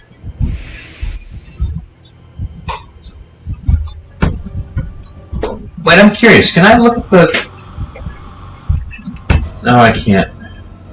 More active hives. I was going to say, I wonder if I can stop it and look at my stop. But no, that would kind of defeat the whole purpose of running out of timer. I carefully sneaked close to the hive and managed to lift the lid. Lukewarm liquid spurts everywhere like a grape bursting in my hand. I succeeded in closing the hive right before the bees burst out. Alright, cool. Check for more active hive. There's more! Okay. Or no, I guess no. Close them all. The bees finally quiet down. I survived! Only after failing the first time. That was close. Yeah, you're telling me. We crouched there for a while until we catch our breaths. Okay. Yeah, fuck you. The bees have already calmed down. The already looks like an ordinary beehive. I opened the beehive. The bees are just crawling around inside its side. Check the others then. The bees have calmed down. Let's feel it. I opened the beehive. The bees are just crawling around inside its side. Okay. Let's open you. I opened the beehive. There's a bottle of drugs among the swarm. A large bottle of sweet dreams. I wonder what's the difference. Do not mix. Dangerous. Mixing sweet dreams at night is extremely dangerous for family. Oh. Cannot be used with the sprayer. Huh. Wonder what it makes. Let's see if there's a description that comes with it. Large bottles not compatible sprayer. Okay, so it doesn't. Okay, I wonder if you mix it with that and it'll create fumes, and therefore it can rise up to the hive at the Shinto place and disrupt the bees there. I'm just grasping at straws there, but just trying to think of something. Several human corpses, as white as wax. Look at them. There are countless holes drilled into them, which the bees use to go in and out. The inside of the holes seem to have a spiral pattern that must have been made intentionally. A thick liquid drips from them. The smell, well, I can't describe how horrible it is. The bees are gathering on it. What is that liquid? Seems like liquid attracts bees. That's a suitable container to gather some. Do I have a bottle? Let's see here. I had it gotten a bottle.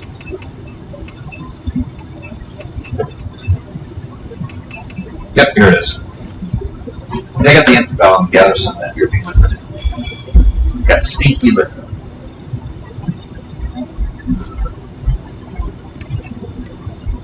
inside of the hole seemed to have a spiral pattern. It must have been made intentionally. Think liquid drips out. It smelled like it. Skyline was just clutching something in his hand. Pry open his stiff fingers. Got a couch key. Oh, nice. Let's go to the murder shack. I put the key in my bag. My wrist burns with pain. The bark burns scarlet. Dawn. Half an hour left until death closes in. I've felt this before. Cold sweat drips down my back. I suddenly remember what happened at H.L. Battery. The March symptoms accelerated, and the person with me began to act strangely. Hey, Christy. I spin around and look at her. What? She stares at me, puzzled. Are you feeling okay? Yeah, I feel perfectly normal. We need to hurry, you know. Right. It doesn't seem like she's changed at all. I don't understand what's going on, but if she's fine, that's great news. New info was added to Spirit. Human E1.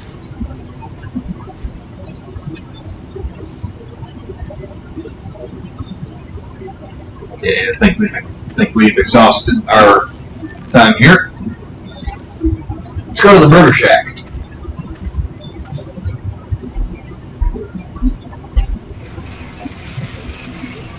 Oops.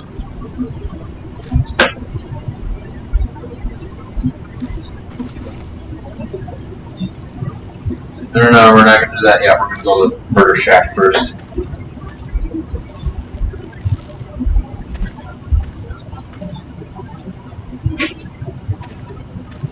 Wrong way.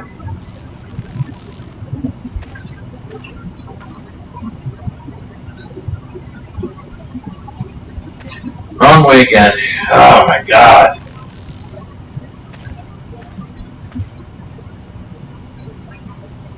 Jesus Christ. Yeah, I wish I had a bigger map. There we go.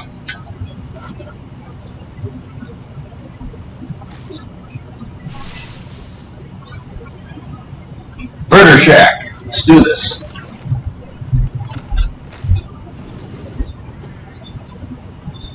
Oh good, another corpse bag.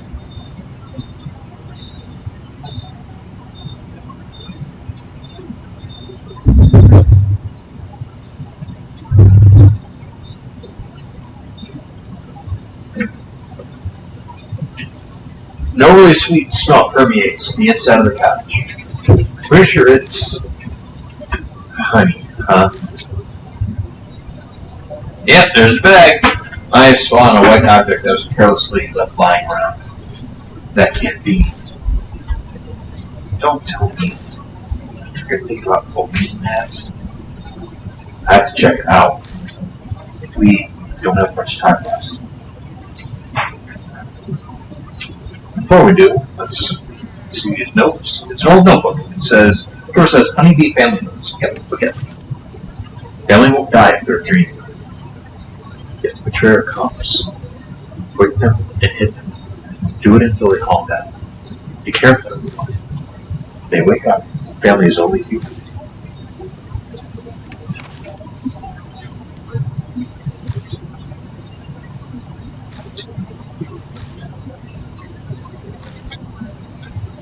Looks like some useful information. Should I rip it up and take it with me? Of course! Throw out the page. We got Honeybee Family Notes 4.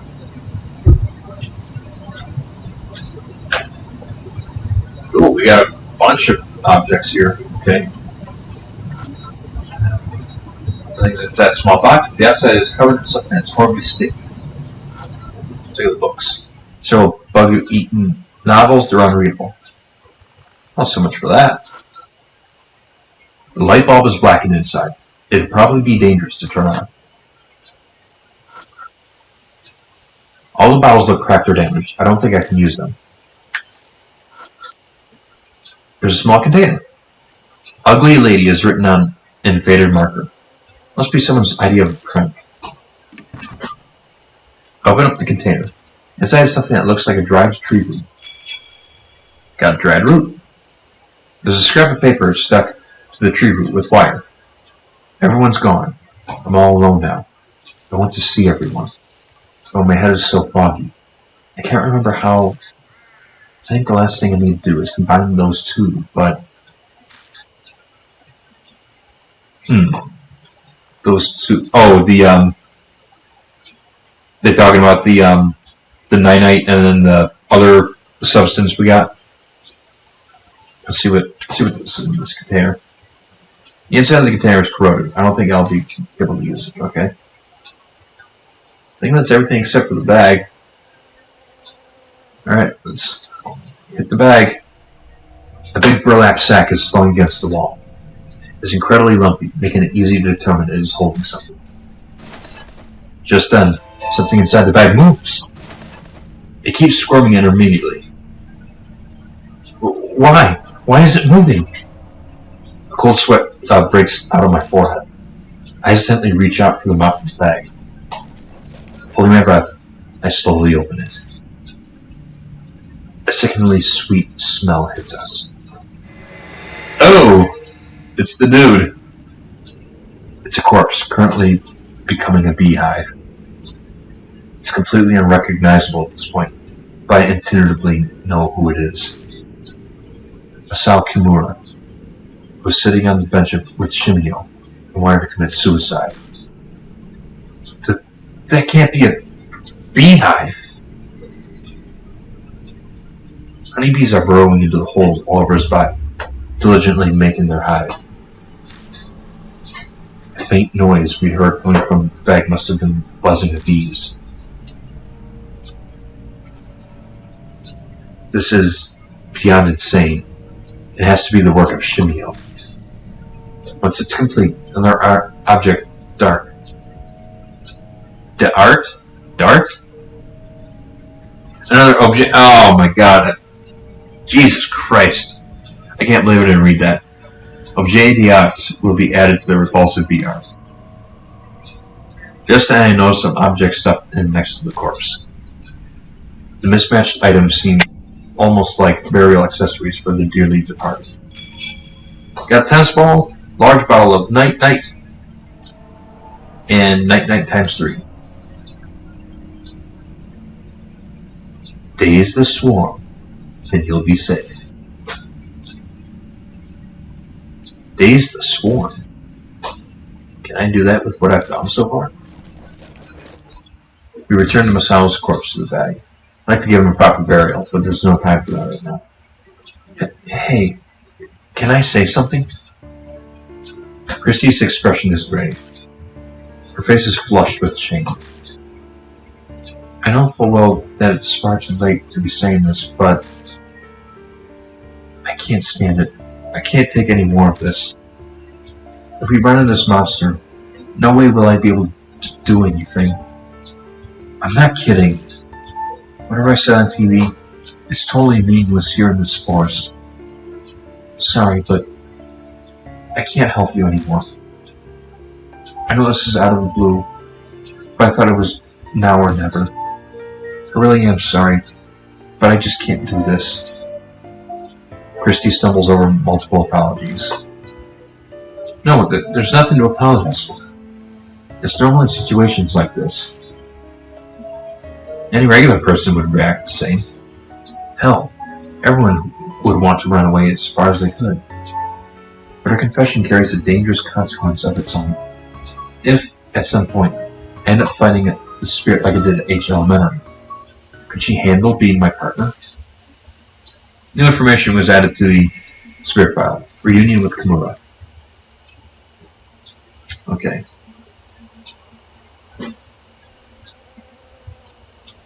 So we're gonna...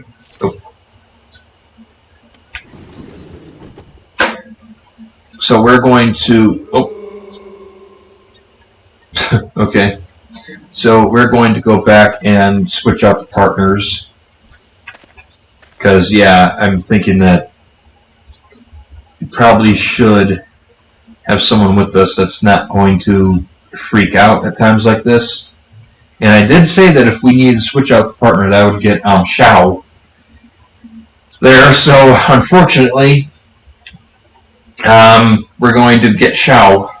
We'll use Shao for a bit.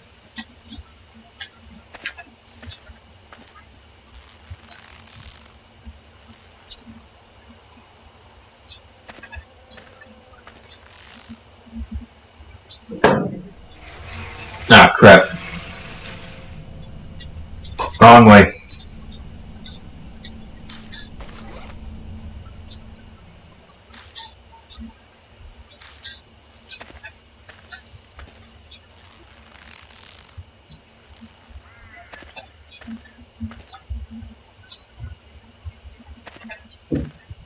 Wrong way again. Let's try going.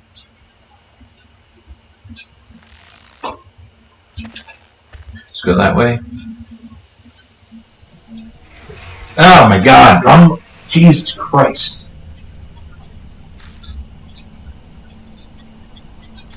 All right, sorry guys. Like I said, it's hard to navigate.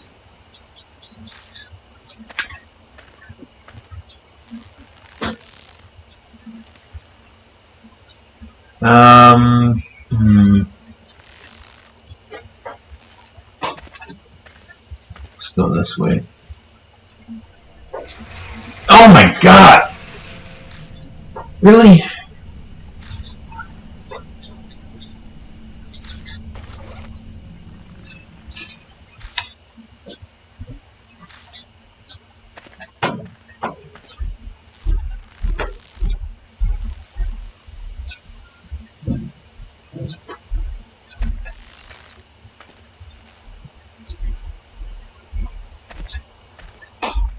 Okay, let's try to figure this out. Turn left, it's dead end. Back, it's dead end. Then I go straight or to the right. Straight going straight. There we go. Now we're on a roll. Okay.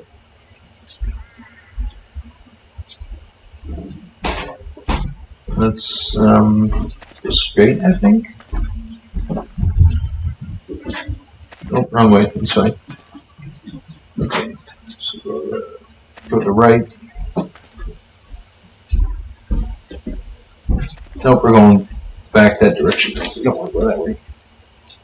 Let's go to the left. Nope, wrong way.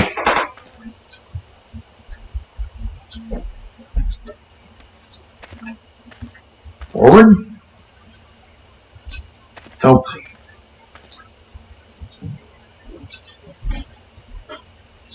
To the left? Nope. God bless it.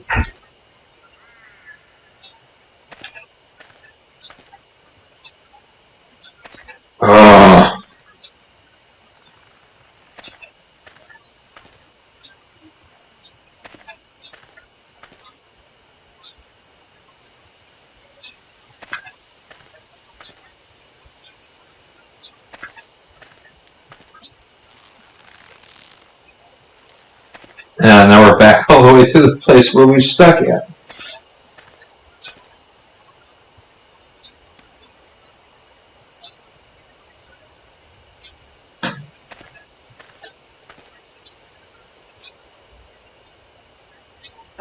Crap, not this one.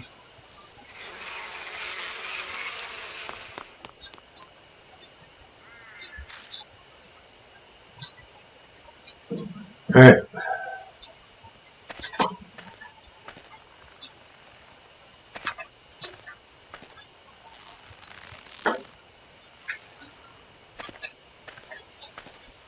I'm sorry guys, like I said, it is really complicated with how it's set up, fortunately.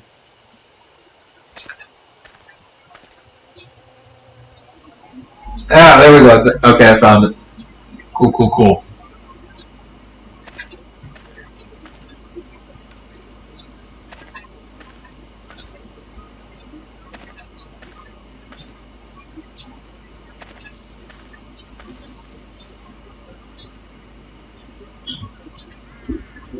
Return to Cujo Mansion, yep. Let's go with Shao.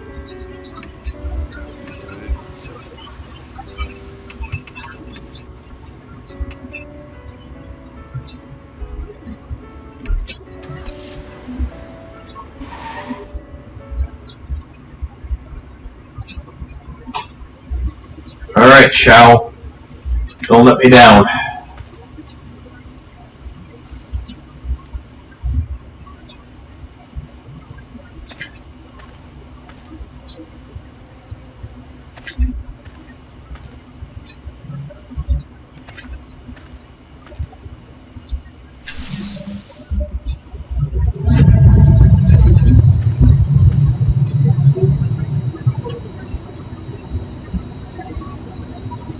Alright.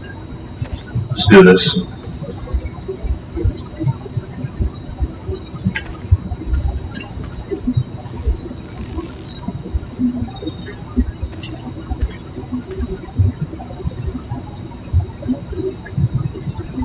Oh, whoops. We've already been to that place? Okay.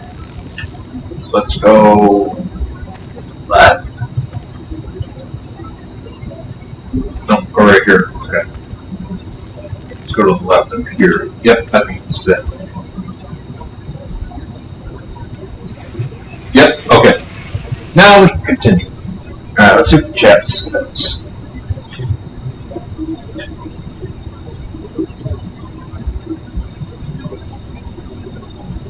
Survive, sweet smells, a no body bag, find the bee man, just back up like 5 minutes, okay, make it look useful. Yep, that's what I'm planning on doing.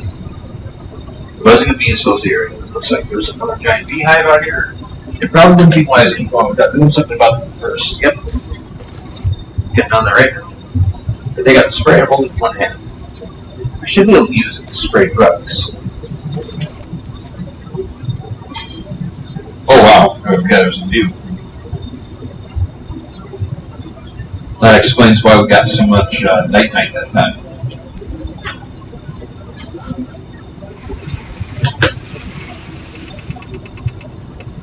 How many night-nights do we have? Okay, we have 2. Okay.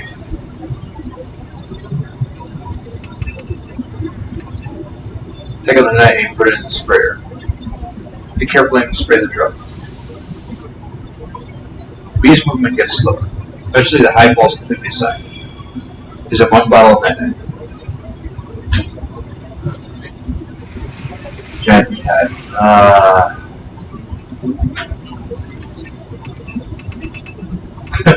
Shoot it.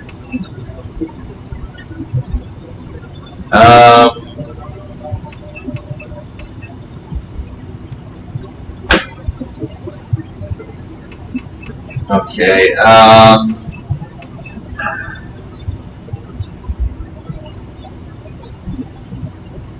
this stuff attracts bees, right?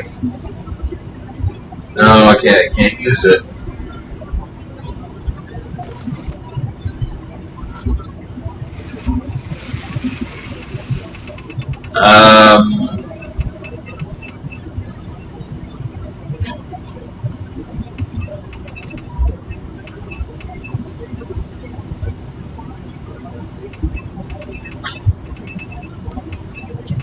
Oh, I still have a bunch of this stuff, okay.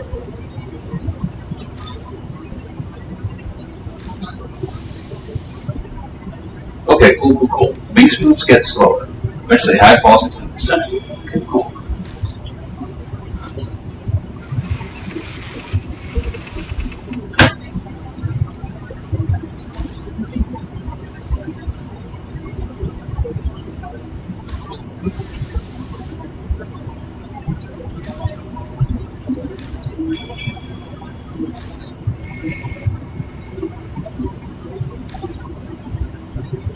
They're all dead. Alright, cool. Let's get going.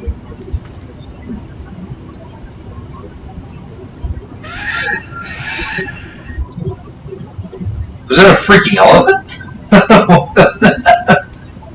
What was that? Seriously, what was that sound?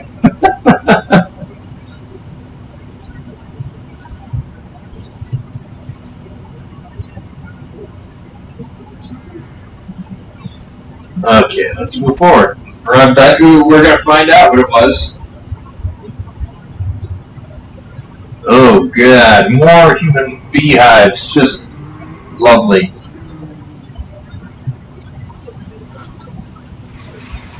It's true of women's corpses that have turned into hives. The buzz of bees fills the air.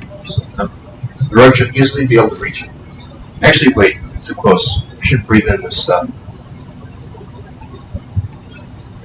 If I don't do something about the bees, we won't be able to get through here.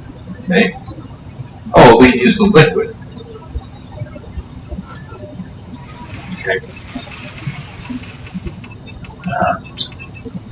Stinky liquid. They got stinky liquid. What do I do with it? I don't have any green. Okay, never mind.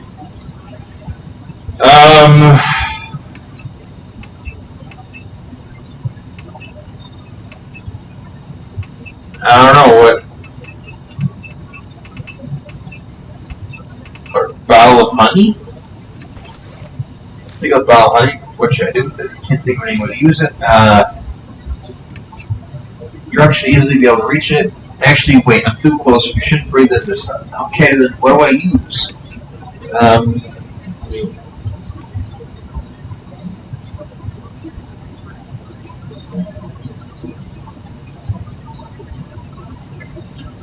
Step in.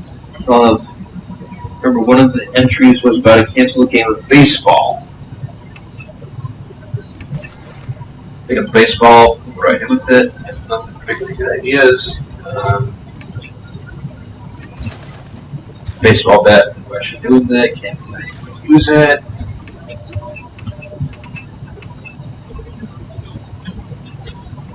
Oh, it's wet with some kind of liquid and a stain. Okay, let's try that. Tennis ball. Taking it up. Okay, never mind. I'm not sure. Let's see here.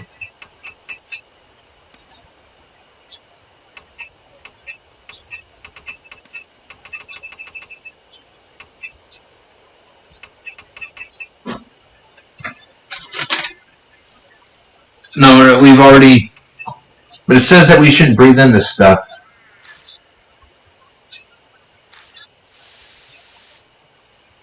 Bees movement gets slower. Actually, hive falls completely silent. Use up one bottle of night-night. But it just gave me this whole spiel about it being too close. Okay, apparently it doesn't matter now. It's a human corpse, as white as wax. Just look at it. There are countless holes drilled in, which the bees use to get in and out. The inside of the holes seem to have a spiral pattern. It must have been made intentionally. A thick liquid drips from it. The smell. Well, I can't describe how horrible it is. And indescribably horrible smells coming from the thick liquid dripping from the holes. Nothing else really stands out. Okay? Beehive. The buzz of bees fills the air. The rug should easily be able to reach it. Actually, wait, it's too close. We shouldn't breathe in this stuff. Take out the nanite and put it in the sprayer. Take air flame and spray the drug. The bee's movement gets slower. Eventually, the hive falls completely silent. Use up one bottle of nanite. There's a bottle of drugs in inside the beehive. Got good morning times 2.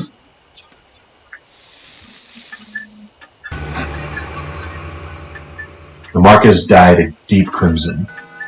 Sunrise. A few minutes left until death closes in.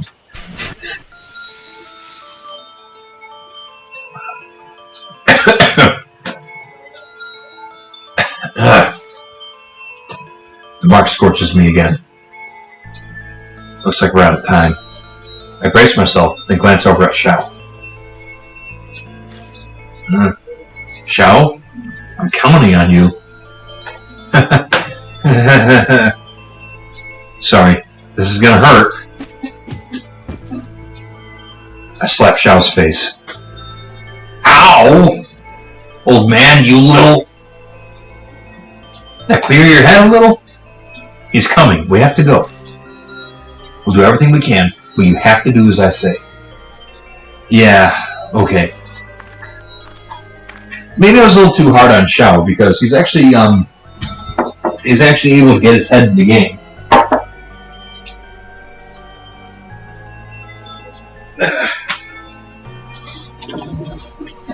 Actually, he was quite useful when he got in the car.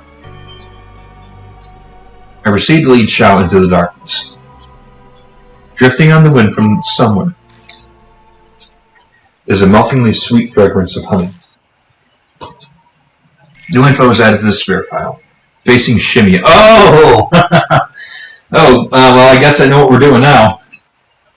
Oh, boy. Oh, God!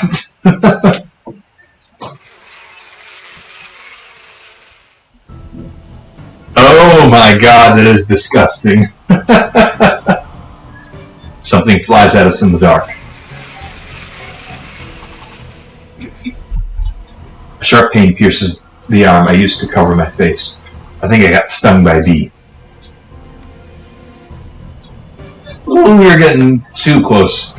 Bees swarm around Shimio as he draws closer. I won't survive being attacked again.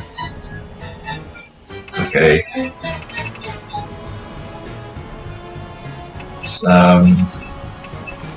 Here, let's read the description of the good morning. There's a warning on the label. For punching betrayers, pour it and hit with a stick. Ah! If they awake, they're human. Okay, well I've got the baseball bat. Okay. For punching betrayers, pour it and hit it with a stick. Okay.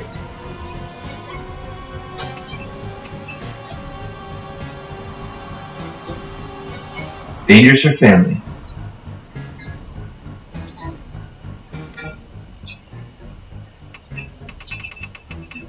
Okay. I think I know what to do. I could be wrong though.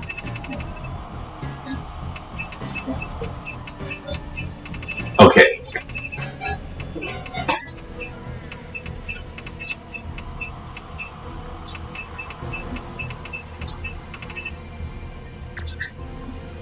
Spirit's too far away to use this? Okay. Liquid. Bottle of honey. Screw it. Let's do it.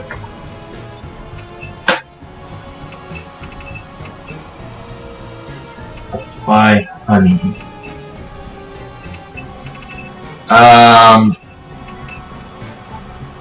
Yeah, screw it. Let's both. Yeah. Lock throws the baseball. It wasn't effective. Yeah, no kidding. Shao throws the tennis ball. It wasn't effective. Yeah, no kidding. Shimio incites the bees. Shao was injured. Shao collapses. LeBlanc was injured. LeBlanc collapses. Storm completely ignores the ball and flies straight at us. Yeah. Yeah, I was expecting that. I can see the spirit slowly drawing closer.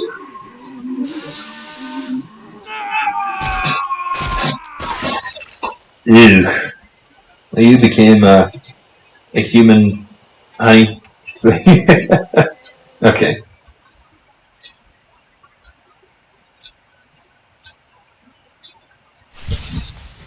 Okay, I think I know what I need to do. I just wanted to see what the initial reaction of that was going to be.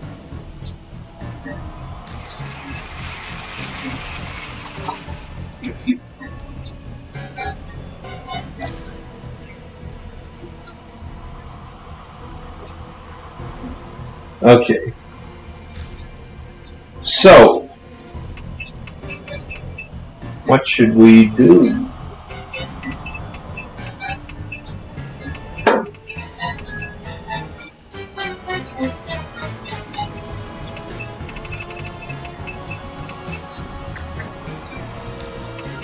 Okay, let's try.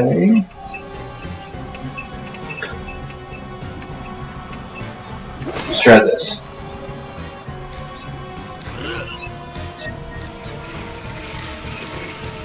Yeah.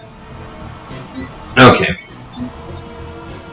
I think I know what I need to do when he gets close to me, but I gotta figure out what needs to be done right here and now. Okay, let's see what the chat's talking about. Ball and bat. Spirit equip it, called it.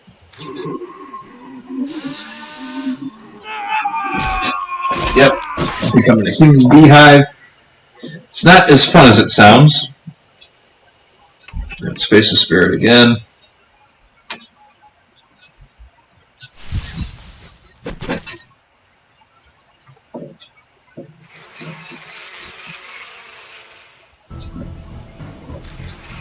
Okay.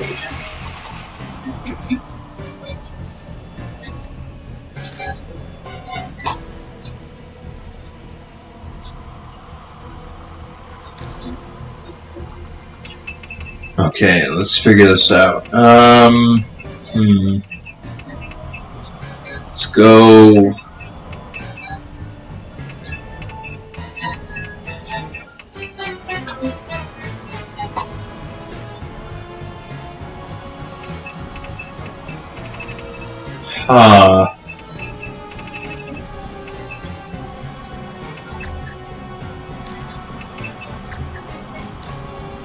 Okay, so the spirit's too far away, but what have I not used yet?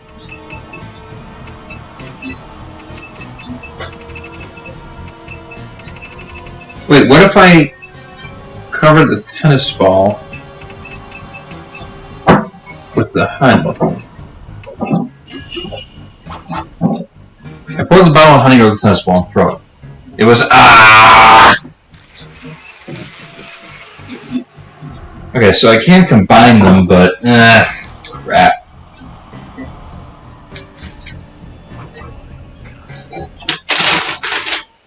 Okay, I'm gonna have to look and see what items I can combine.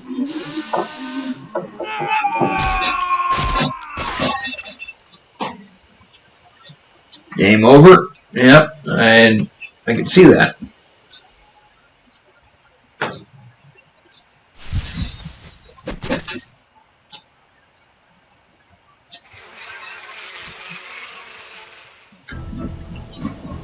Ties us in the dark.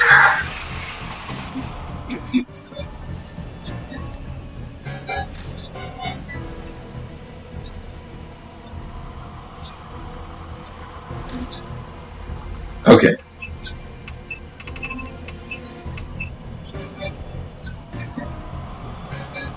Let's try applying the liquid to the tennis ball.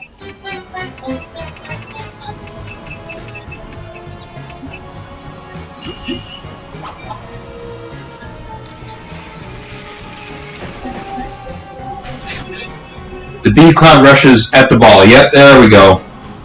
Must be reacting to the smell of the liquid on it. Bee swung the ball. They look like a dense black cloud. Okay. He's still too far away to use this stuff, so we might have to do that again.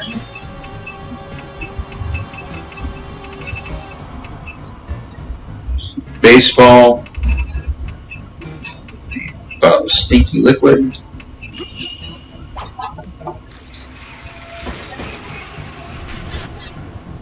Bee cloud rushes the ball again. Guess second ball was effective too.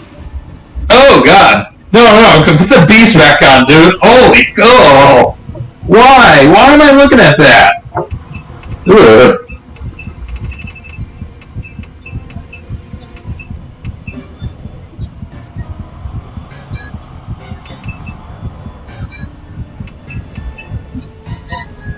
I don't think I should use that yet. He's still too far away for the baseball bat. Okay, it said hit the stick with the was it the good morning? Let me check. Let me know it's 3 Eastern ticket off and no.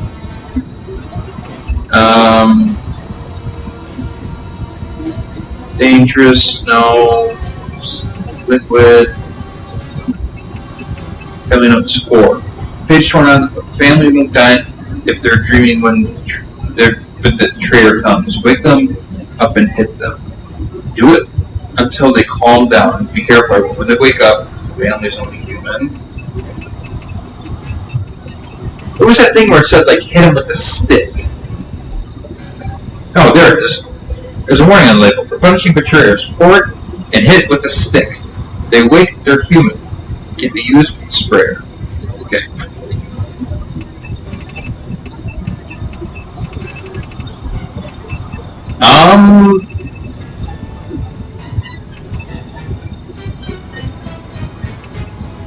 Yeah, let's use. Hold 1 second. Let me read what the root is. Grab root, ugly lady, a small paper is attached to your wire. I think the last thing I need to do is combine these two. Okay.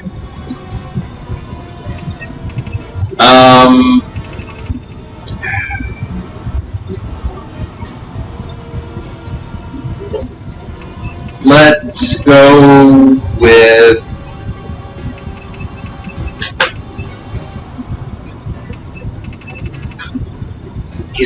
He's not too close to me yet. So, well, actually, no. We got the red flashing, so maybe he is close enough. Okay, let's go ahead and do this. No, it's not combining it.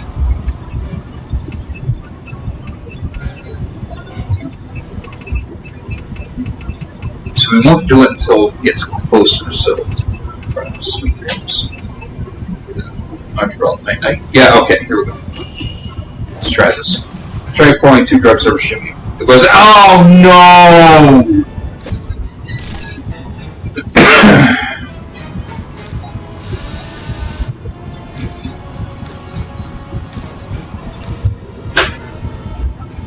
Ah, crud.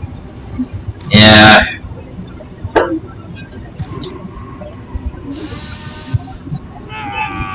No, that was a dumb choice on my end.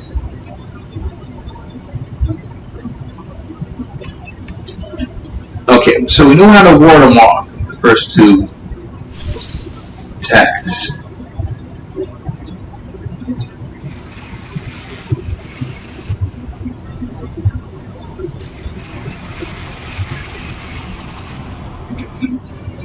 Yeah.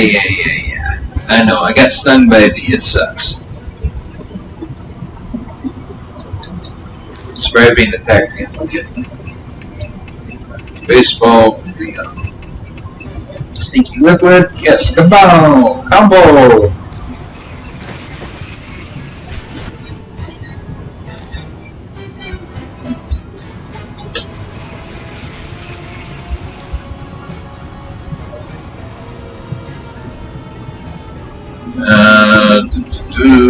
Tennis ball. Liquid. Kaboom.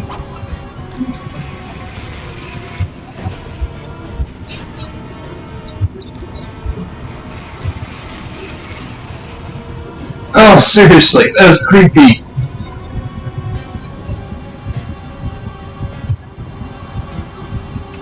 No, I can't use the bat yet because if you see the X right there, that means I can't use it. He's got to be really close to me in order for it to be used. And I think what's going to happen is I'm going to use that. What was it? Sweet Dreams. And then here, 1 second. Let's look at it again.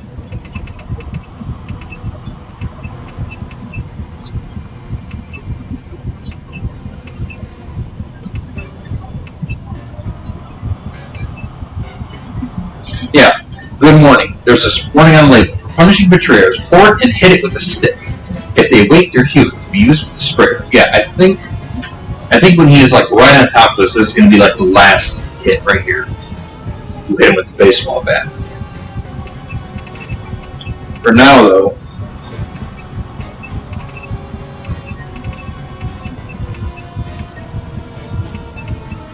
No.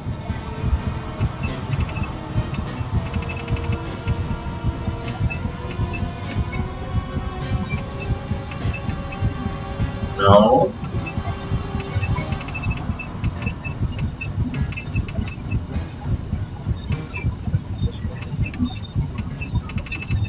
Just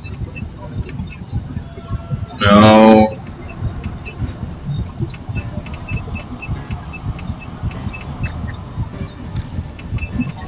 Oh, okay. I see. Let's try.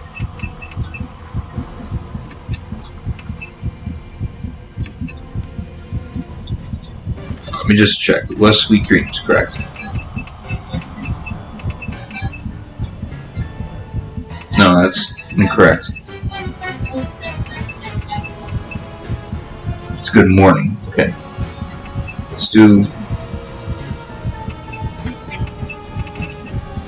Morning. Alright, we're gonna try this.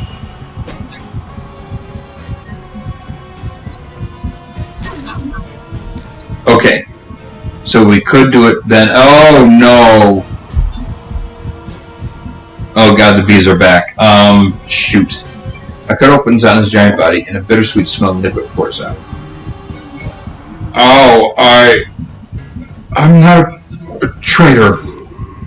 Shimio bends over backward, moaning. Liquid sprays from the holes in his body. Shimio falters.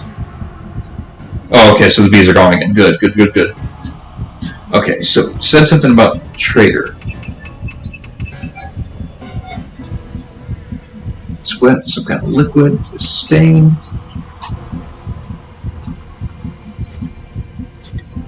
Wait, do I have more? Okay, I'm going to do that again and see if I can injure him even more.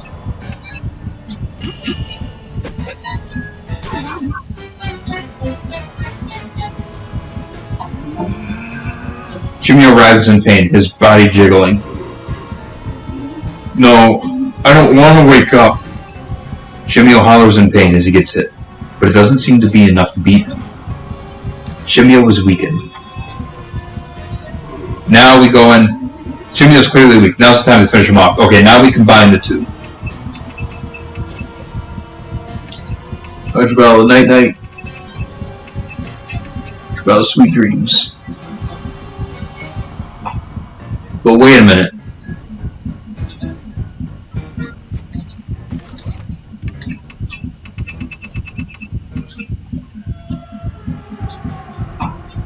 Do not mix dangerous. Combining dreams with sleep is dangerous for family. I wonder if that would hurt us too. So 1 second. Let's look at the other liquid that we got. It was night night, morning. What if we mixed it with the roots? Oh no, I wonder if, okay, no, let's combine those two because I wonder if when we combine it, his mouth is going to open up, then we shove that root down his throat. Try pouring 2 drugs over Shimio. Pour 2 medicines over him. As they mix together, they begin to bubble, reacting violently with each other. Shimio looks up amid the poisonous fumes as if trying to gasp for breath. But he's unable to escape the gas, and the forest shakes as he wails his death cry.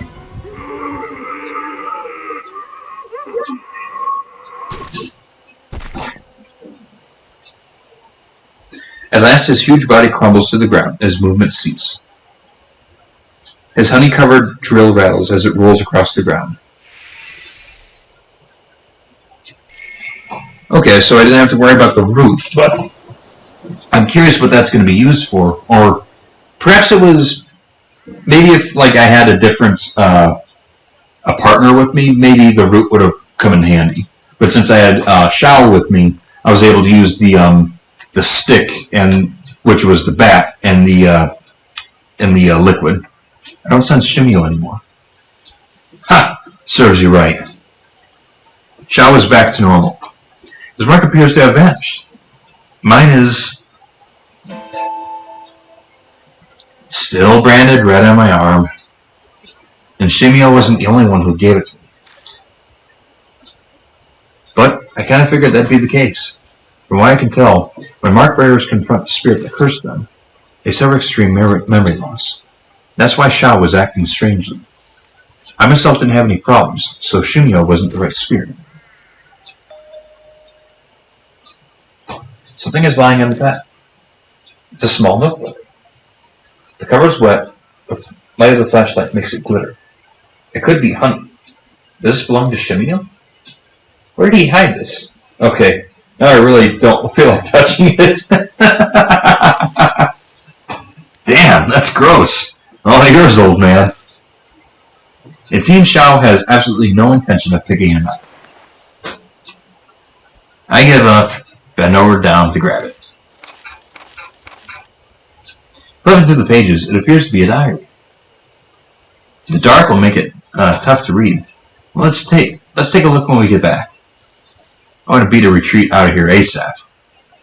Yeah, you're right. We carefully retrace our steps back to the entrance so we don't get lost.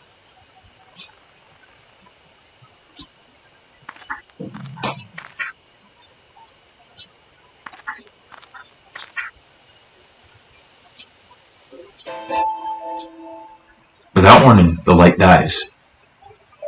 Hey, what are you trying to pull? Don't mess with me like this.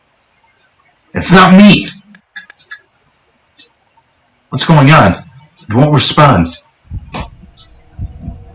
An icy cold shiver runs down my spine. I'm suddenly overwhelmingly afraid, like the dark force is trying to absorb my body. If I could just get the light back on. If we just had it back, I feel so much better. I hit the switch repeatedly, silently praying. The light isn't coming back on.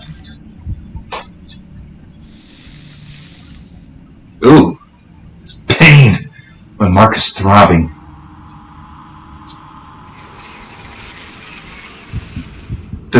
That noise!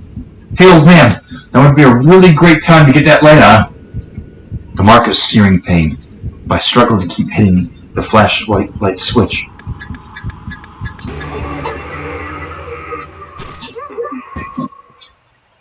Oh, he's still alive, huh?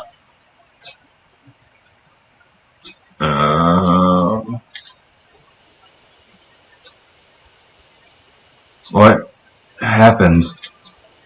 Did I faint? My head's foggy. Light suddenly comes back on. What? Where's Shao? Hey, Shao?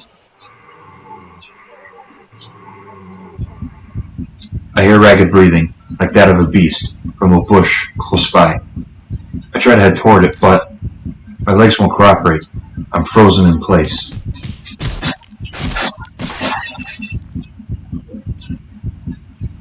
The sound of a human being destroyed. A maniacal laugh brimming with joy.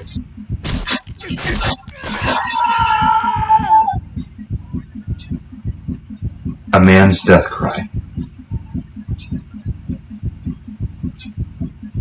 Move, legs! I forced him into motion and in the direction of the voice. There I find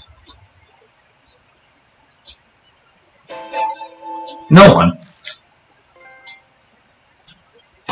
But between the broken branches beneath the trees and the disturbed dirt, someone had definitely been here.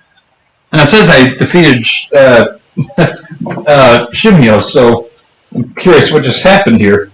After that, I search the forest until the sky begins to brighten. But I don't find Shao. Exhausted, I drag my body to the cart and collapse from helplessness.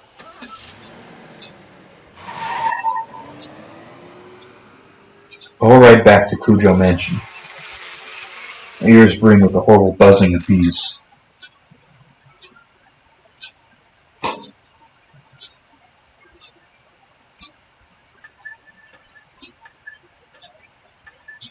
You're finally back. Looks like you were successful, too. The mark's gone. Well, mine is, at least. My mark is still there. What does this mean? Christy is hysterical, clutching her head. What the? Hey, LeBlanc. What happened to the kid? Don't tell me. Flashing his glare feels like a hit. His face thunders like a demon. All I can do is nod. Damn it. No. You can't mean. I was sure we'd kill Shimio. But then the flashlight went out. I know the voice I heard was his. Maybe Mary knows something about it.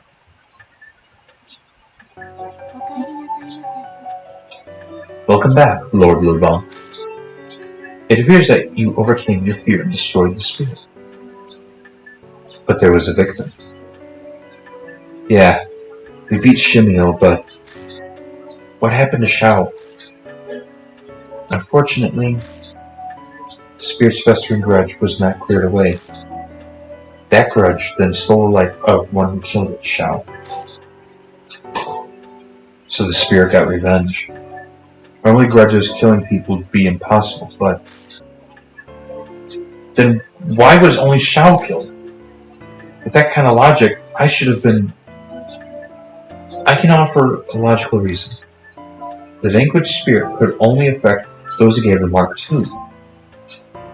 If that's true, then it's pretty ironic. That'd mean I was saved because it wasn't Shimiel who'd given me my mark. This is likely upsetting for you. So take comfort in the fact that Lord Mashida's mark has vanished. A question. I get why my mark didn't go, but why isn't Christie's? I thought she got it from Shimiel. The hypothesis is then incorrect. What I mean to say is, another spirit must have given her her mark. I don't want to believe it. But it's true Christie hasn't been in her right mind when we met. It's definitely possible that she hadn't realized she had it. Lady Christie received her mark fairly recently. Her memory is currently unaffected. But if you were to come in contact with the spirit that cursed her amnesia may accelerate. So please exercise care. Her amnesia would get worse. What explain Shao's strange behavior before we fought Shimiel? Hey, LeBlanc. It's been bugging me for a while now, but you kind of stink. I am pretty sweaty. You did spend a whole day walking all over a mountain. What do you expect? Well, that sounds something I understand. I was just probably talking about the smell of the honey left in my sleeves. Never did read that honey covered notebook, did it? Take it out of my bag and open the sticky pages. Inside it talks about the honey thing, what they did, and their ideologies. I can't tell if Shimiel wrote this or someone else, but you know, the incoherent writing skills out there of fanatic thinking and hatred for society. It's fascinating as abnormal psychology, but doesn't bear relevance to our current problem. Other seems extremely biased. Multiple pages wax on about H Shrine. They seriously believe we face divine wrath in the Shrine for all the suicides enforced, and numerous horrifying incidents. According to the author, were all because of the divine wrath of H Shrine. H Shrine. Divine wrath. Strange. That much sticks out to me. As I finish skimming through, I tell the other markers what it says. Guess I can't write it off though. It's no more ridiculous than any of the spirits really exist.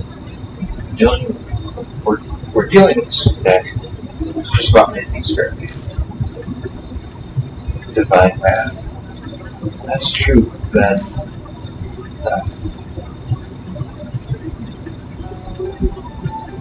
It is almost dawn. We must end today's investigation. Please rest. I'm sure all of you are tired from walking around. So much has happened today. I need a break from it all. I'll think about the future once more I've gotten some rest. Well, good night. Hey, LeBlanc. I decided to leave tomorrow too.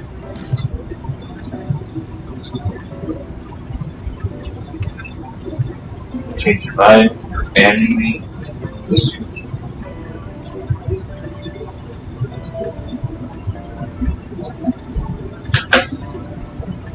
Let's be a little upfront about it. Yeah, let's be upfront about it because that's kind of a bad point to leave. I mean, one of the guys just died. This is not the time to be leaving. Don't be bitter about it. In fact, you should be grateful I sat around this long. Anyway, I'm satisfied. The big sting of missing persons cases, the force couldn't solve. Figured out what was behind it. And basically closed down a family case I've chased for years. The truth you're seeking can be found here, huh? There's something else, isn't she? Okay, finally visit someone's grave. His expression's still the same. It feels like he's more at peace. Okay, so maybe a partner that he had before had died. Okay, so we have a feeling we're going to see a lot more of these characters. So like at the end of each chapter, I don't think that's going to be the last we see of them. I'm thinking we're going to see the other kids again at some point, and I believe that we're probably going to see Masha come back in at some point too. His expression's still the same. It feels like he's wearing this. He accomplished what he set out to do. Hey, what's wrong with him? This whole thing's too dangerous. I'm reckless, but that doesn't mean I don't care if I live or die. Sticking my neck out for you past this point is just too risky. I'm sorry. The tremor runs through his conscience. We're both probably thinking about what happened to Sean.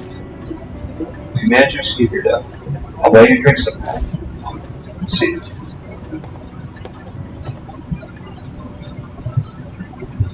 Now, Lord Lamont, please inform me once you are ready to rest. Good night. Even if I was out of this spirit file, the truth behind Shimio, other. There's no markers to choose from. Okay. Let's get. Okay, so let's go to.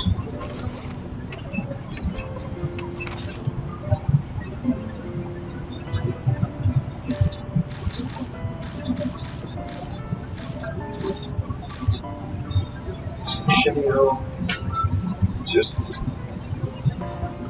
Exercise.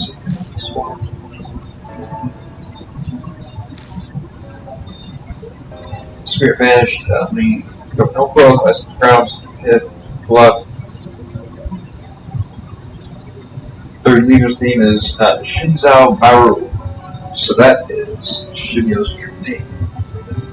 Oh, so he's related to that guy who committed suicide in the forest. Wasn't his name Morrow? Huh. Or maybe I'm getting the names wrong, but I could have sworn that was the guy's name we came across.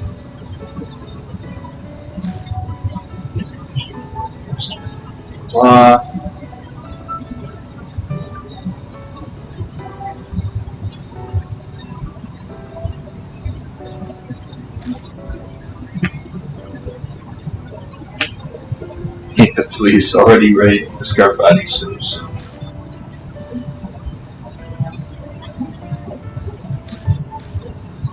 Last everyone went to Promised Land, so why am I the only one? Whole body, no, not holes anymore. Shimio didn't die during the family's mass suicide. I wonder why. What does that mean? The voice from the shrine was a hallucination, some kind of divine wrath turned him into a monster? And the traitor policeman from the journal. It must somehow be related to the Mashina. No time to check now.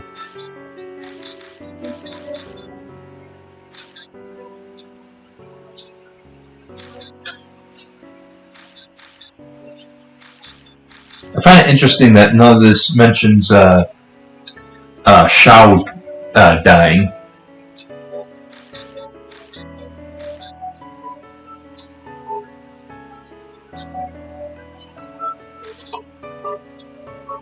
Huh.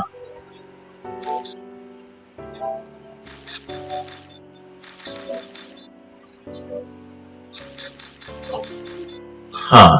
Okay.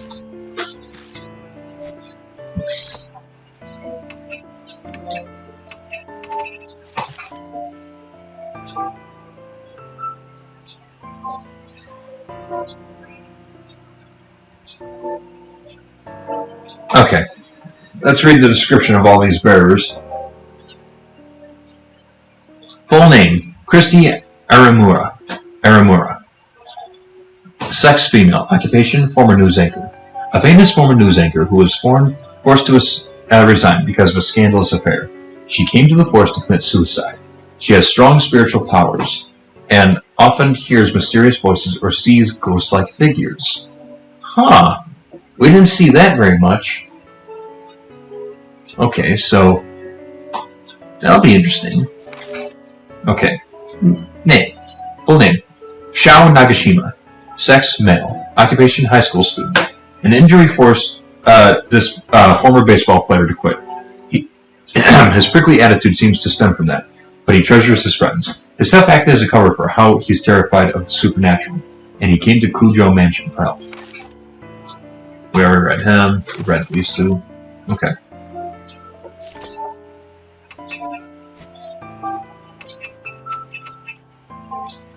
Let's go ahead and save. What time is it? 9:47. We'll go for a little longer, not too much longer.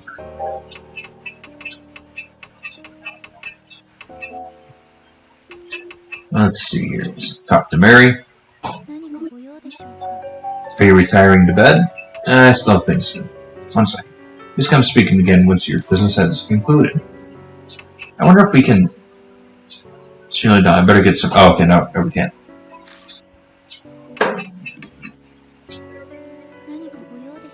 Are you retiring to bed? Yes, I am. Rest. Good night. Alright, let's see what the chat's saying.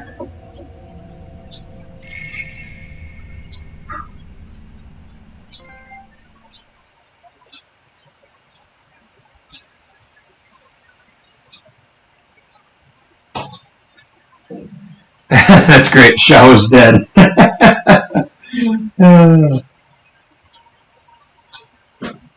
Oh, I got a trophy. End of chapter 2. I told you, Honey and Root. Apparently, it's apparently the good ending. Somebody's right, looked it up, and they had to have Shao staying alive. The 2 types of endings, normal and good. Poor Shao. Yeah, well, it sucks for him.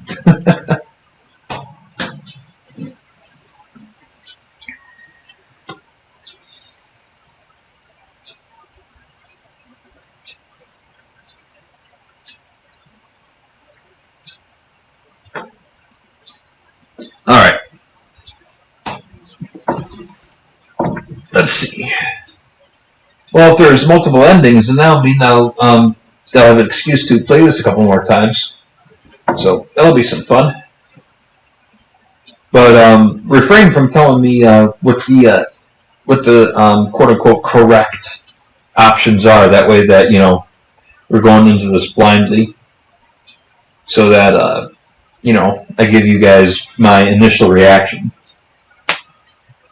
It's been 3 days since Shimio's defeat. Mashida has left, leaving only Christy and I at the mansion. We've not had any new mark bearers arrive, or any new info on any spirits.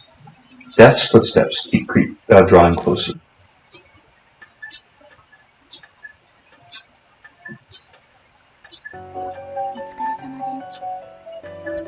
Good work, Lady Christie and Lord Lupin. Did you obtain any clues? No, nothing really. I had hoped, but I see. Lady Saya's study seemed optimal to contain something adventurous. Christie and I just finished investigating Saya Kujo's study. It had been full of mountains of specialized books and piles of reports. It was a daunting task, but we did our best to search through them regardless, except it was all futile. Everything was about healing the spirit. Nothing mentioned the mark at all. Hey, Mr. LeBlanc, don't you think it's useless to keep searching the mansion? You have any other ideas then? Well, remember what I said about H Shrine? Yes. Right, of course you would. I was thinking, maybe the shrine is connected to all the spirit stuff. That's what Shimio's note said, right? Everything happening in the forest is the divine wrath of H Shrine. Then you think the mark and the spirit activity are because of this Divine wrath? It's definitely a possibility.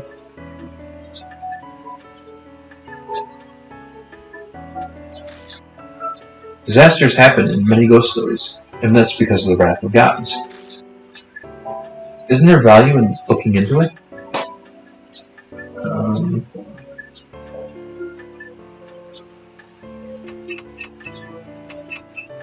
I would say so. Exactly what I'd expect from you. Always so quick on the uptake. Christy is brimming with confidence. She seems in a much better mood than she was 3 days ago. She's a famous reporter after all, so maybe this is what she's really like. So, Mary. Oh, I'd like to go see H Shrine. You don't mind, do you? It is true many unpleasant rumors surround that forest. If the cause is H Shrine, there may be some clues there. But even if there are, if it's spiritual, then how are normal humans like us supposed to find it? Christy and I don't have spiritual powers. Well, the description of her said she did. Well, she could at least see them. In that case, could you bring me with you along to H Shrine? I should be able to sense the presence of anything spiritual. Oh, we're bringing Mary, okay. I can act as a guide as well. You know that shrine? Yes. In truth, it enshrines the guardian deity of generations. The heads have taken care of the shrine. However, that came to an end after the recent war resolved. How did you not tell us that? Ugh. As one who serves the Cujos, I'm concerned about its present state. Then bringing you along would mean I have to carry you, don't I? As it is impossible for me to walk, I would agree with that assessment. I'm sorry to inconvenience you. Now we're going forest in the dead of night. I'm not looking forward to having to carry Mary all the way to the shrine. You look worn out, and we haven't left. It's a small price to pay if we can get any hints about the spirits. That's true. I think Mary's eager about this too, so I'll just have to deal with it, I suppose. Okay, let's get back to the forest.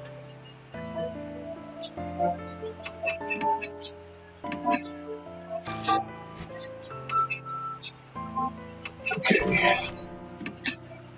Don't have any items. Spirit thing is set back.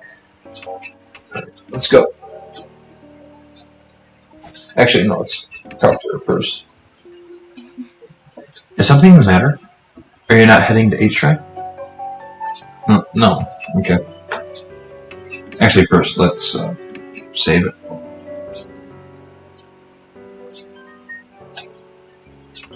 Let's head out. Before we leave, we put Mary in the back seat.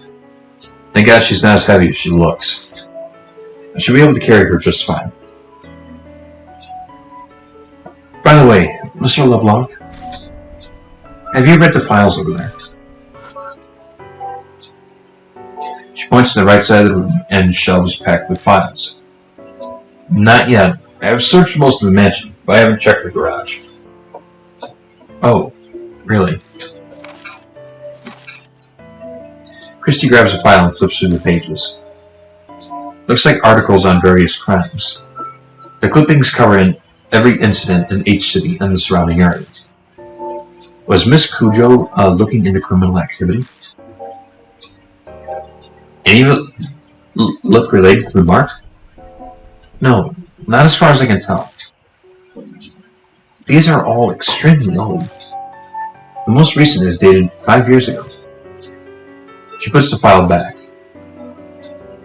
I wonder if Miss Cujo has been dead for, I was going to say a lot longer, but the thing is, all the mark bearers have been coming in recently because they knew of her articles, so perhaps she wasn't. Alright, should we head out soon? Unless for some reason, Mary has been the one writing the articles. That'd be interesting, but I wouldn't know why what Mary would get out of writing the articles. Unless Mary's trying to draw people here, but I don't think that's the case because it seems a bit too... I don't know, it's like, if I could think of that twist, I'm pretty sure anyone could think of that twist, and I don't think that that's what would be applied here. Alright, should we head out soon?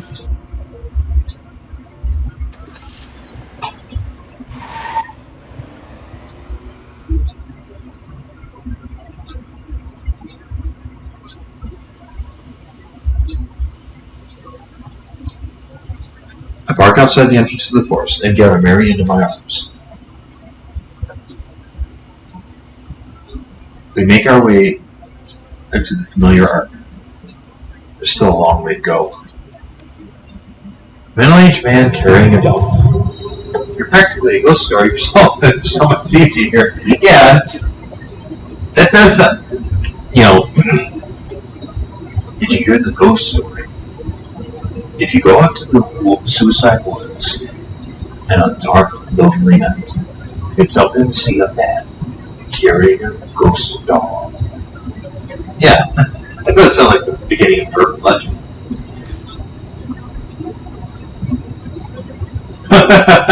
Yeah, she's creepier in the green light. Holy crap. I'm very sorry to cause you such trouble. Mary stares up to me as I hold her. Her skin and hair be twitching me with the light from the flashlight catches them. I've not been outside in a long time. And to go back in the arms of such a fine gentleman. Ooh!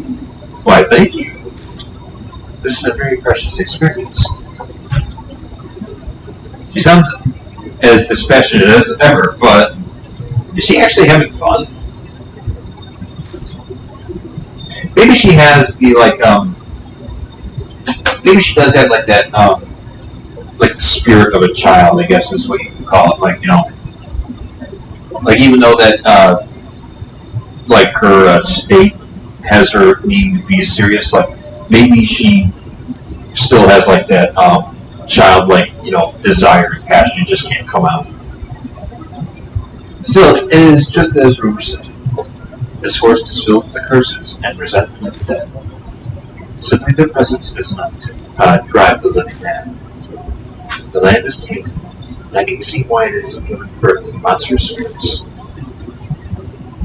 Ready to track down the cause of it, will be the divine wrath. Let's hurry to the shrine.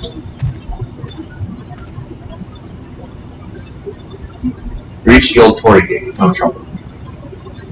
What about the bees? Stand and watch for a while. Nothing comes out of the beehives. They seem to be sleeping. Okay.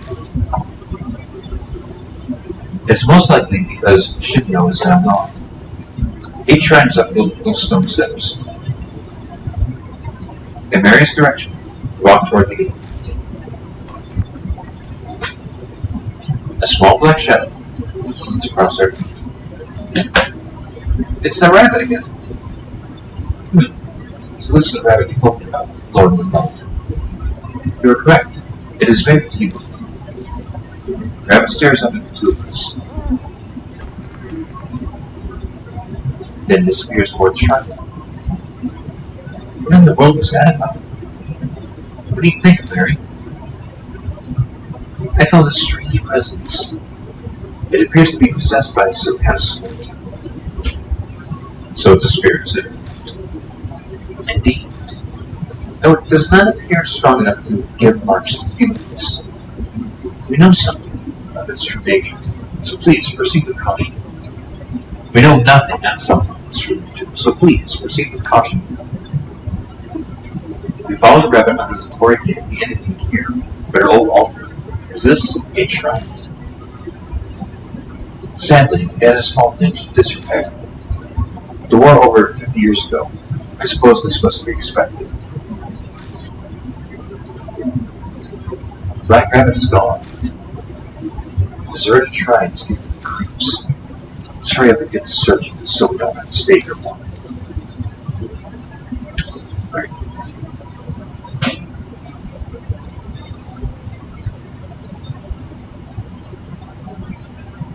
Okay. What we got here? Now those Buddha statues are buried in the ground. Creepy. Wonder what happened.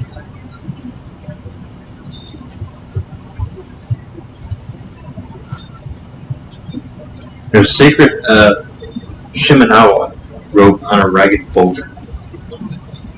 I wonder if that boulder is in Iwakura. What's that? According to the ancient Shinto tradition, it's a sacred rock that a god descended on. It's not uncommon for the rock itself to become an object of devotion.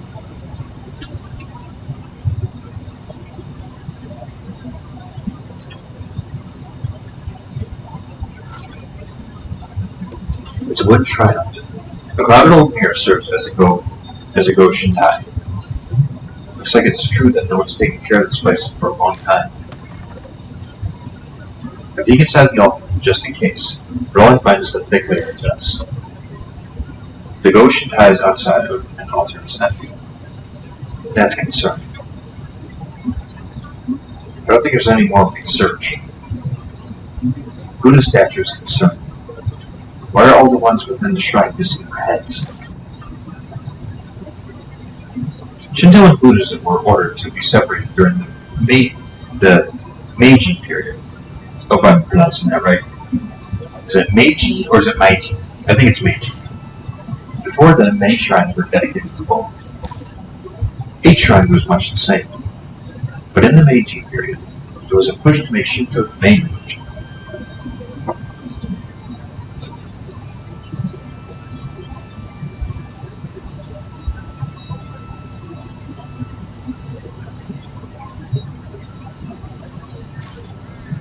The faiths were forced apart. Extremists stole Buddha statues from shrines and desecrated them. Oh, the famous anti-Buddhist movement. So this is where that happened? No. It was done in a public space as they wanted to make a show of it. The broken statues were carried here to serve as a memorial for worship. The Kujo family head was said to be aggrieved, so he moved them in secret. It seems that all the broken statues from around H City were buried here. Strange. You said they were worshipped, but this place is pretty much a ruin. You have a keen eye, Lord Wudong. The shrine was subsequently dug up and the statues were stolen. So they came all the way into this huge forest just as they carried off broken statues. Who would do something like that? That I do not know. I merely heard they were stolen 50 years ago, around the time of the war. So the statues were broken, thrown away, and then dug up. They say the Buddha has a wealth of patience, but even he'd get angry. Could that anger have turned to divine wrath and given birth to the Markan spirits? Mary, have you been able to feel the presence of any spirits or whatever? About that. This land is much more foreboding than I had imagined. The enmity of the forest swallows all else. It is hard to sense beneath it. So, too much background noise, right? Yes, although I do sense the same presence as Lady Christie's mark, however faint. I'm sure the spirit that gave her the mark is somewhere in the forest. So, after all that, we're only able to reconfirm something we already knew. Forgive me. I wasn't able to... You don't have to apologize, Mary. You learned plenty of value here. What do you mean? I'll tell you on the way back. First, let's get the hell out of here. This place gives you the creeps. Maybe it's the ill will of Mary's sense.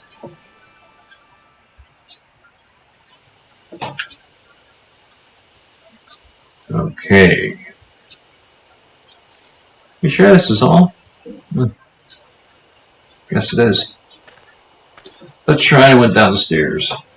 We left Jade's shrine, walking down the beast trail and towards the forest entrance. Maybe it's because of that strange tale, but for some reason, I feel like someone is watching us from the darkness of the trees.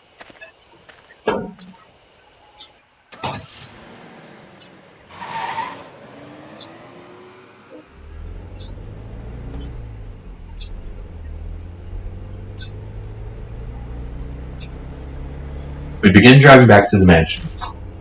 As we break out of the dense forest, I can see building lights pop up here and there. Well, that was a complete waste of time. My anxiety lifted. I don't even bother to filter the words that slip out of my mouth. Oh, I don't think that's true. It's all coming together for me. Without further prodding, Christy starts in on her theory. Passion evident in her voice. God bless it. I believe Shimio was right. H-Ryan is definitely what's causing all strange stuff in the forest. I'm sure it's as those stone statues. Don't you agree? I wonder. It feels like we just don't have enough info at this point to say one way or the other. But there's no denying that a lot of strange things are going on in that forest. Between all the suicides and Shimio wandering around, it couldn't just be coincidence, could it? If we research the shrine, we might learn more about the mark. I feel that's a lot safer than risking our lives looking for the spirit. Don't you think? You might be right.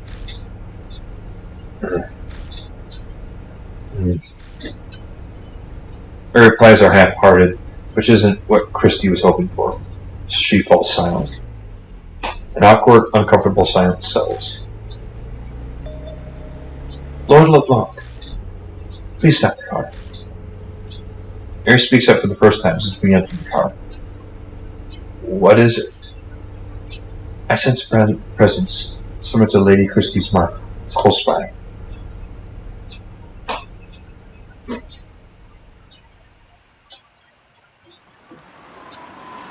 Where are we stopping?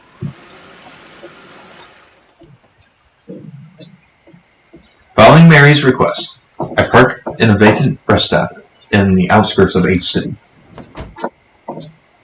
Christy and I step out of the car.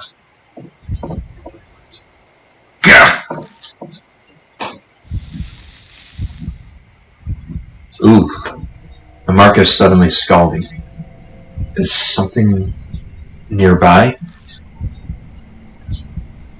Look. Someone's over there.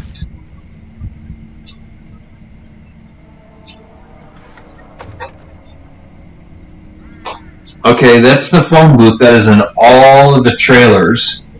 So I'm guessing that something big is coming up. A small girl steps out of the telephone box. Why is a kid outside at this time of night? Thank you for bringing me out here this late at night. Ida? Aida? I'm going to say Ida for now on, but if anybody knows the correct pronunciation, go ahead and let me know. I got to talk with Hanayomi. Hanayomi.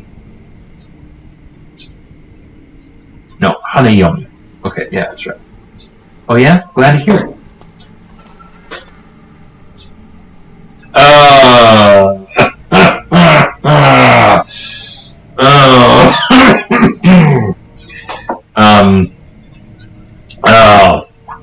I threw up a little bit in my mouth right there.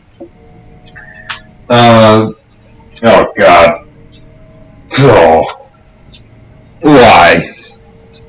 Oh God. Oh why? Why? Oh, we have found an otaku, ladies and gentlemen. We have found an otaku. One second. Let me pour some more beverage. Oh boy.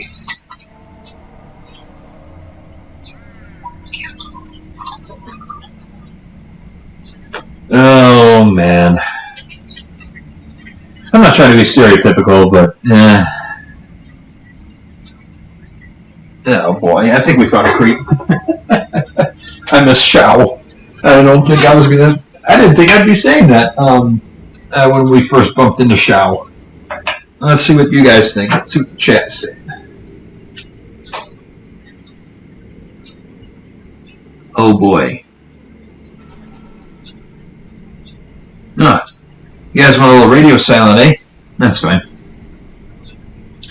I rather A round young man appears, stepping out of the shadows. You got your question answered, Suzu? Yeah, it's okay now. Hanayomi sure is amazing, though. She knows where everything is. You got that right. She helped me find my limited edition Love and Hero phone strap I've dropped. What's Love and Hero? What? You don't know? They're a popular idol group here. They've been all over the TV lately. I'm surprised you haven't heard. TV's restricted at home. Oof. What, religious family? Mom says it rots your brain. Well, it rots the parts that don't matter. That's the thing. Oh, Ida, is the bus coming soon? Oh, the last bus is on its way. We better go. We'll be in big trouble if your mind finds out we went out. Yeah. Watch from a distance for a while, but it's hard to determine the relationship. The pain from my scar is suddenly gone. Hey, Christy, what do you think? I turn, but Christy isn't there. Hey, you, there. Just how do you know that girl? Depending on your answer, I'll report you first. Woohoo! Go Christy! Well, there goes Christy, hounding the poor guy. I would be too. Just calm down. No, I think she's justified. I try to placate her, but she won't budge. The man stumbles over his words. He looks flustered and overwhelmed. Hey, lady, don't be mean to Ida. The girl rushes to stand defensively in front of him and glares at us. She seems to be more level-headed than the flustered guy behind her. Ask him to help me, okay? I wanted to talk to Hanayomi, so I had him come with me. Who's this Hanayomi you keep mentioning? A ghost who helps find things. People say that you can talk to her from this telephone box. A ghost, huh? She looks at me. We're both thinking the same thing. Earlier, the mark was hurting, so maybe... You guys look serious. What's going on? He nervously glances between us. Does this scar look familiar at all? I show them the mark on my right arm. Hey, hold on. What is this? Looks exactly like mine. Ha ha ha! He pulls off one of his gloves and reveals the mark on his hand. It's the cursed scar, yeah? I saw an article on it in the OOP Arts Monthly. They say it's amnesia. Even kills you. That's nonsense. It's not true, right? Right? Sounds like he'd heard the rumors, but chose not to do anything about it. That's no surprise, really. It's tough to believe it's real until your memory loss starts becoming noticeable. I've got one of those too. Showed on my left wrist when I made that phone call earlier. Pulling up her sleeve, she shows us her mark. They both have the mark, and after calling Hanayomi, that's more than a coincidence.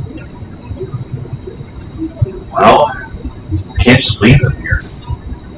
Let's bring them to the mansion. We tell them what's going on and ask them to go to the Cujo mansion with us. It's surprising it doesn't take that much to get them to come. I thought it would take more convincing. It could partially be because they missed the last bus while talking with us. Before they climb in, I warned Mary to stay quiet until we get back. It would be a bad idea to freak them out.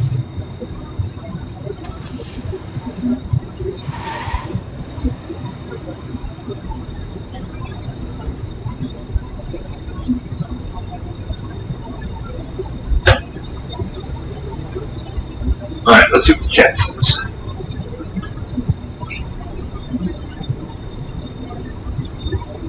Chris Hansen. Yeah, yeah. I wonder though if we're gonna find out that.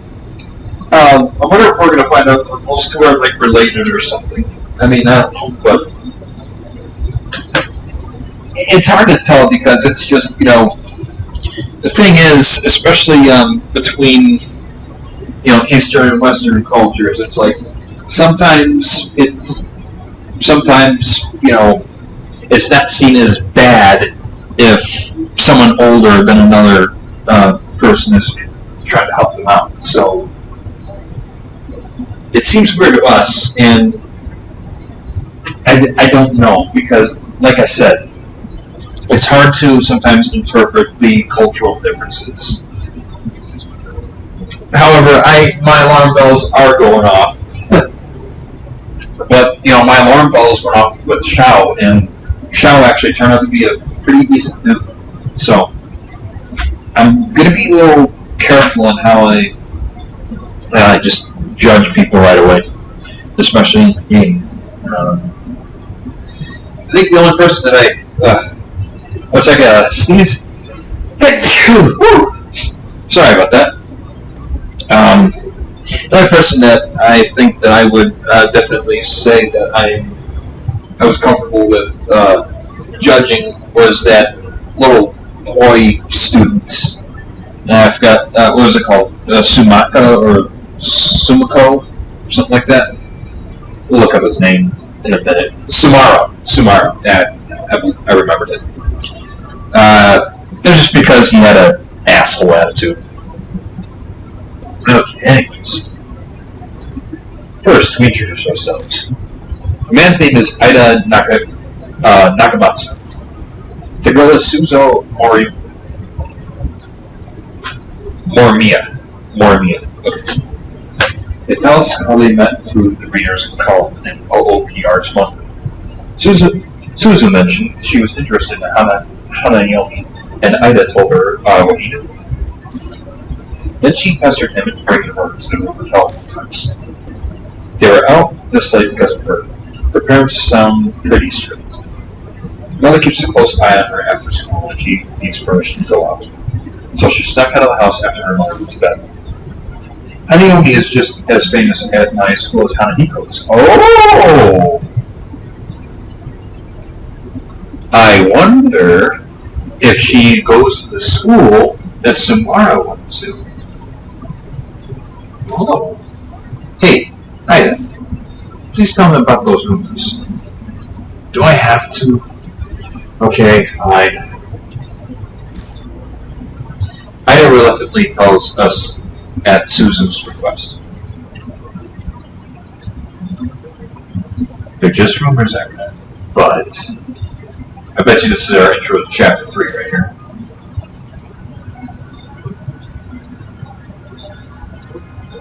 Yep.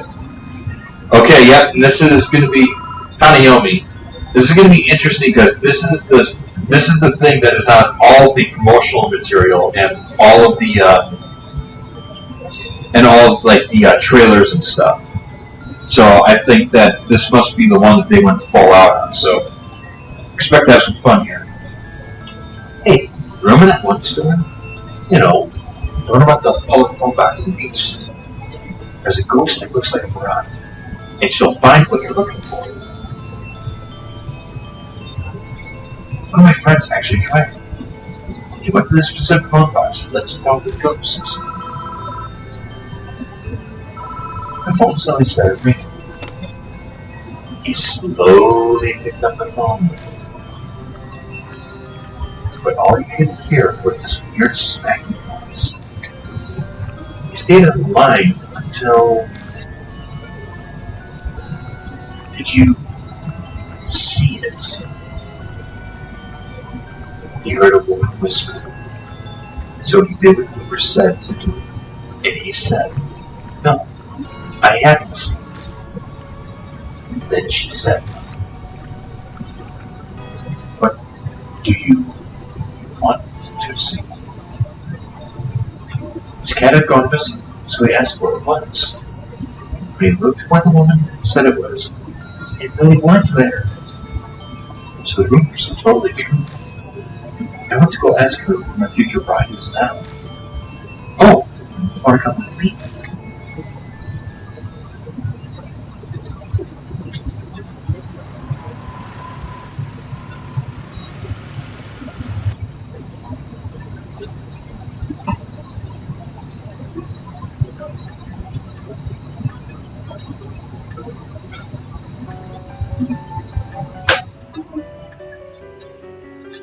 Slim, you said ditto in regards to what?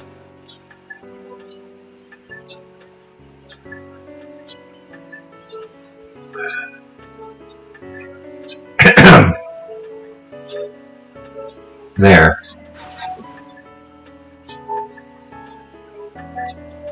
I carried Mary from the car and gently placed her back on the sofa. Thank you very much. Being in your arms is not bad, but I'm most calm when I'm here. The doll really talked. I can't say I expected that. Well, that's interesting. So the kid freaks out, but like the high school occult student. Actually, no. Now I've said that out loud. That makes sense why she was head over heels for it. She's into the occult.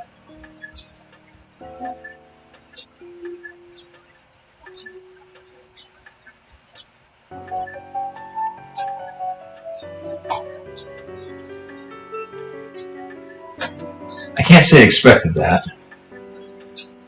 Then does that mean all this stuff about the mark is true too? On the way over, we updated Suzu and Ida with just about all they needed to know. They may not completely believe us, but they're not rejecting it outright either. It seems like Ida in particular has already experienced some memory loss. Something about forgetting the names of anime characters or voice actors. Well,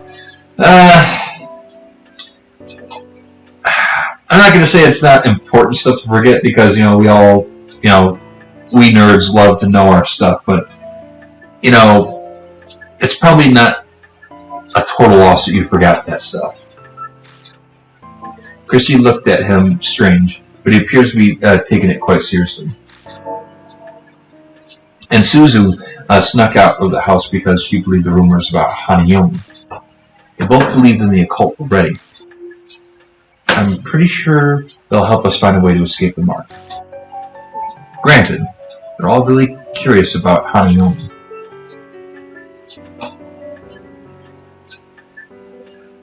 Pardon me, but may I speak? The marks on Suzu and Ida. They're likely from Hanayomi. And Lady Christie, the feeling I sense from your mark is the same as theirs. So we can assume Hanayomi gave the mark to you. Now, here's the thing. Why would Hanayomi give Christie her mark? And why was she in the forest? If I had to do the shrine. But did Christie call Hanayomi and did she not mention it to us? Was that possibly something that she had forgotten from her mark? We'll find out later, I guess. So, do you recall encountering her? Oh, there you go. Something weird did happen. Right before I entered the forest, I stepped in the phone box on T Mountain. I didn't pick it up. It creeped me out, so I left. I was never able to give that person one final call because of that. Who are you talking about? It is not for children to know. Fine. So there are other phone boxes like that. I think there are 3 that Hanayomi will call from. The one we went to at A Highway parking lot is one. And one is at T Mountain Rest area. That's the one Miss Christie went to. And, Ida, where's the last one? At the park by T apartment complex. It's the only one inside the city. But why just those 3 locations? Don't know. The BBS I read didn't say. Mister, do you really think Hanayomi is the one who gave us the marks?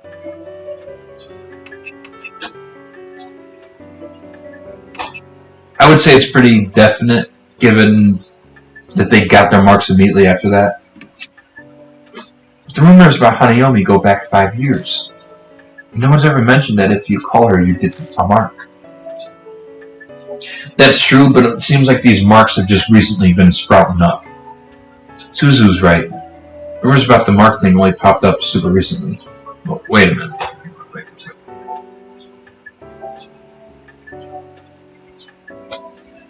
Okay. So you're saying Hanayomi hasn't always been giving out the mark? That's true. I wonder what triggered the change. Of course, I can't really say seeing as I don't know anything about spirits. A ghost helping find people what they're looking for. That's pretty strange. Definitely the definition of ghost story. Hey, Mr. LeBlanc, if those rumors are true, why don't we try asking where the stolen statues are?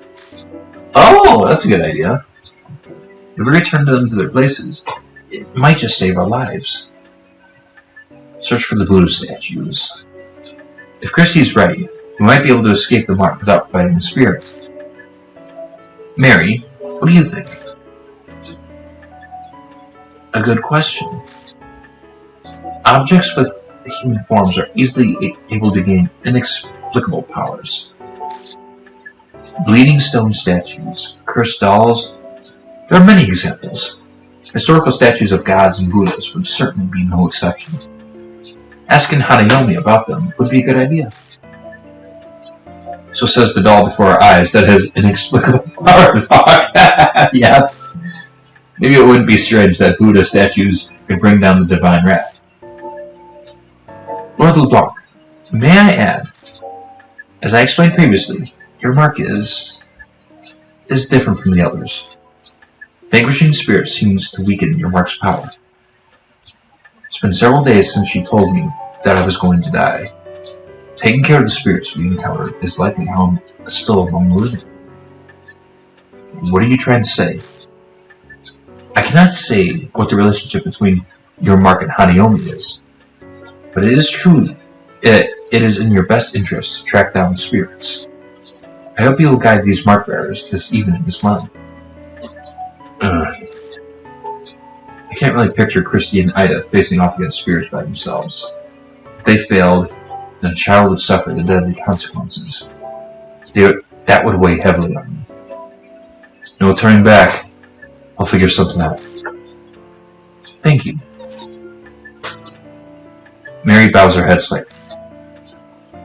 Now, you should begin investigating Hanayomi. Why does she only call from 3 public phones within each city? Her secrets may lie in the answer. You visited the parking lot already. Please investigate T Mountain and the Park by T apartment complex. New info was added to the spirit file. Rumors of Hanayomi. Alright. For a partner, let's start with Ida. Let's figure out if this guy is trustworthy or not. And also,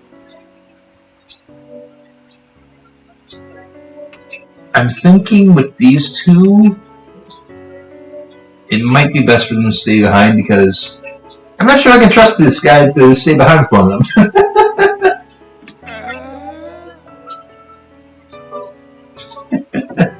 Okay. We have literally nothing. Awesome. Let's talk to Barry. Lord Ida, Lady Suzu, and Lady Christie.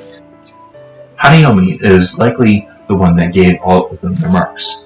Please visit one of the public phones that rumors say Hanayomi calls. You may obtain a clue regarding the key that will end the grudge. Okay. Let's save. Saving complete. Cool. Exit. Let's go to...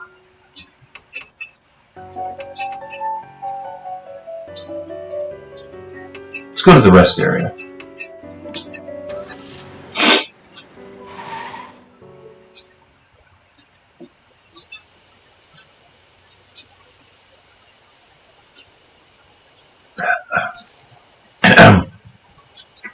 The phone booth stands solitary on the edge of the vacant rest area. An endless set of trees stand behind it.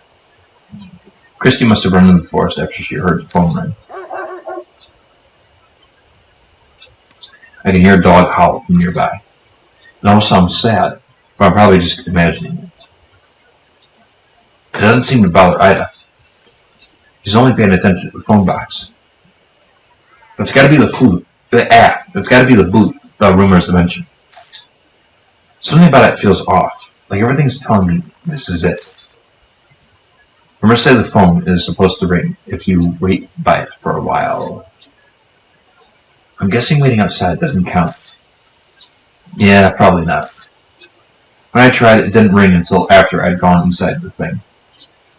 Well, here's the other thing. It's a good reason why I may pick Ida is he's actually knows stuff about this, so perhaps grabbing him was a really good idea. But the booth is too small for 2 people. Either I or Ida will have to go in. I'll pass. I'm kind of big, so yeah, me and cramped spaces don't work. I guess I'll just have to go in. It's cramped inside, almost impossible to move around at all. I'd be a sitting duck if the spirit attacked me while I'm here. The cloud of glass makes it hard to see from the outside. It just makes me more nervous. I wonder how long I have to wait until the phone rings. Best time, I glance around the inside of the booth. There's a poster attached to the window. Help our investigation. On the night of 2/8/1990. Oh, so this is in the 90s. Cool. Who's a 90s baby? Who's born in the 90s? Raise your hand, and let's just bask in how awesome we are.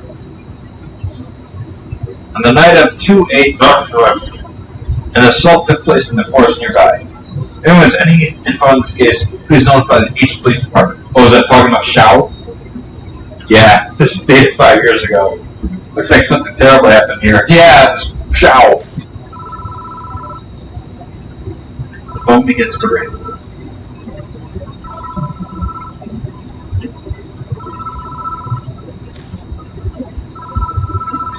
I hesitantly reach out. Pick it up. Mushy mushy. The only sound I hear is the dial tone. No one is speaking. Did you say mushy mushy? What's going on?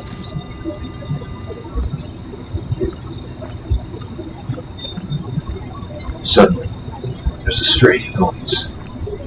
Crunchy, smacking, like the sound of slime as something chews.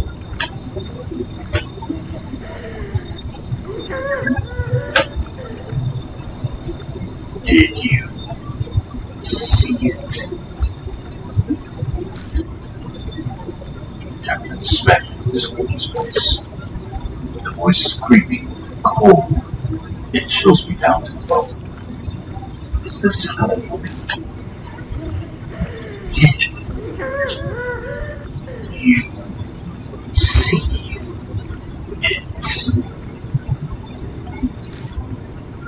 She asks a second time. The rumors mention that I should say I haven't seen it. Very seriously, I say I haven't seen it.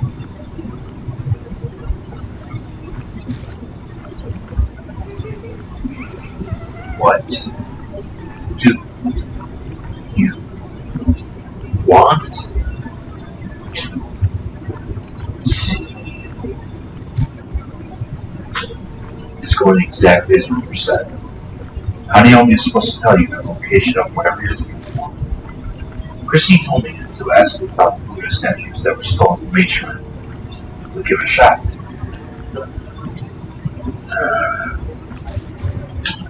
Buddha. Statues. Lord Buddha. Doesn't your arm already have the mark of Buddha on it? Tell me, you want a new Buddha? Why are you doing it? Tell me.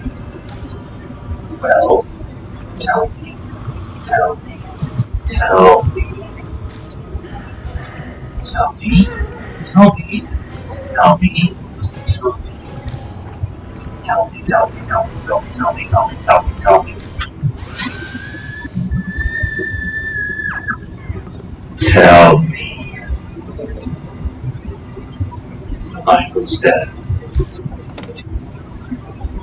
The woman's scream is still ringing in my ears. I feel sick. It must be because of my brush with that blood curdling insanity. Why didn't she answer my question? What was different from when the others asked? Why my arm burns dull? Like it's reminding me it exists. It is why she was acting strange. Did she see something to affect it when it gave me this mark? Was she just too insane to differentiate between Buddha and a monstrous spirit? Or is this one the work of divine wrath for the Buddhist statues? I wait a while longer. The phone doesn't ring again. There's no point in staying in there.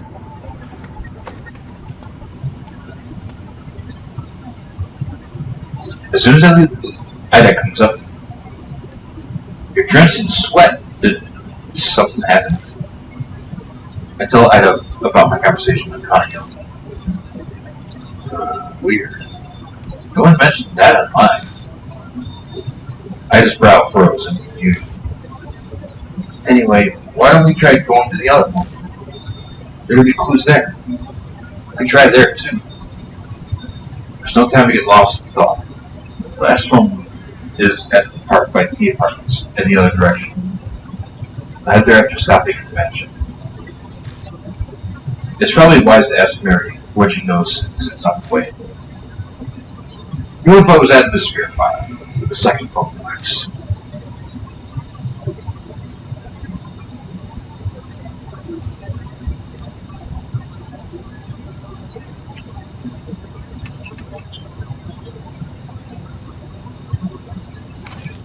Huh.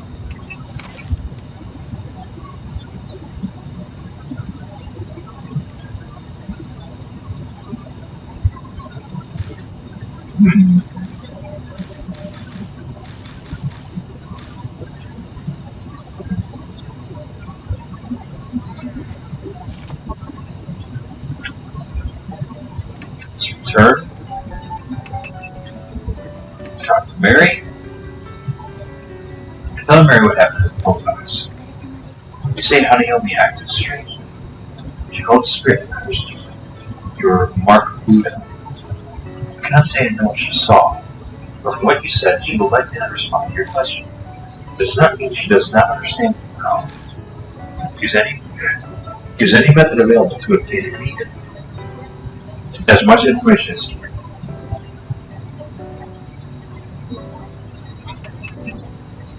Alright. Save.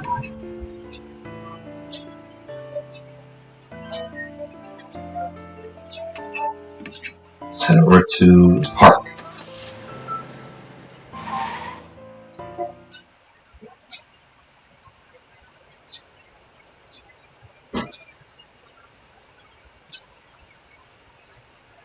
I see a small park tucked between all the looming apartment buildings.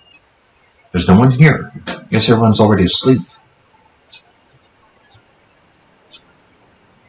I'm pretty sure that's the phone booth from the Hanayomi rumors. Man, parks are kind of eerie when there's no kids around.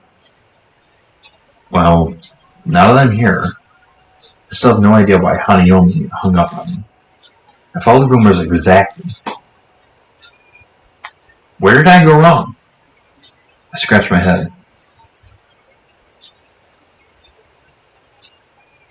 Don't adhere to the gossip.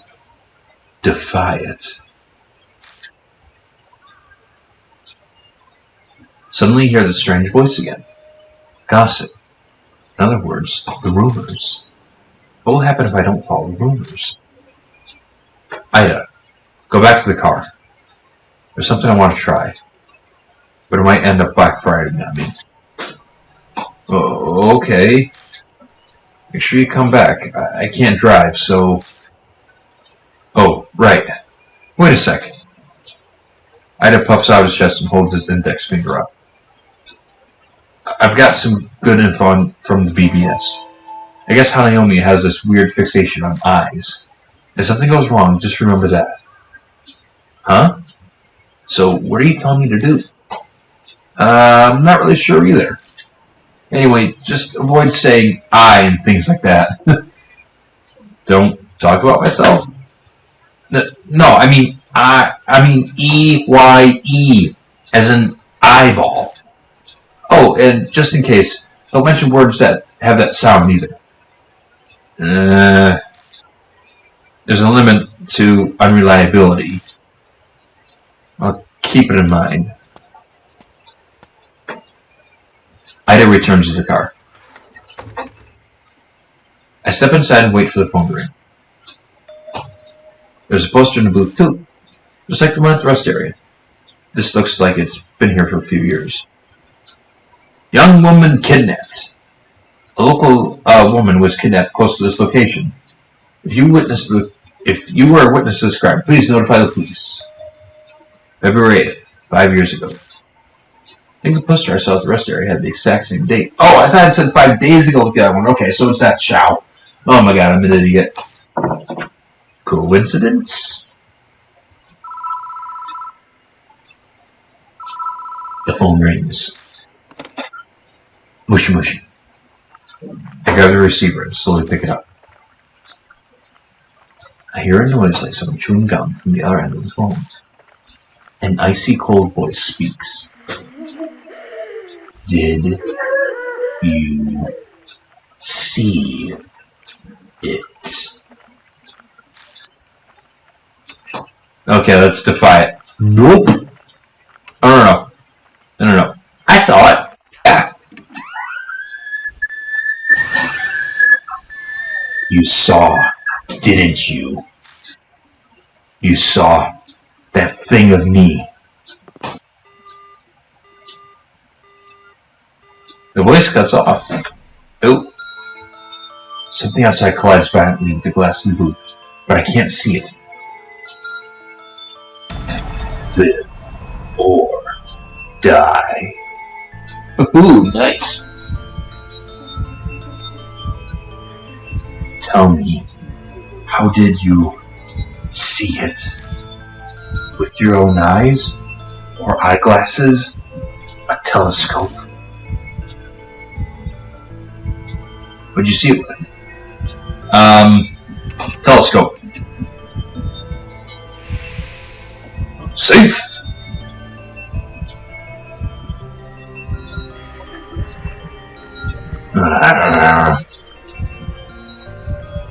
It sounds like something searching around outside the phone box.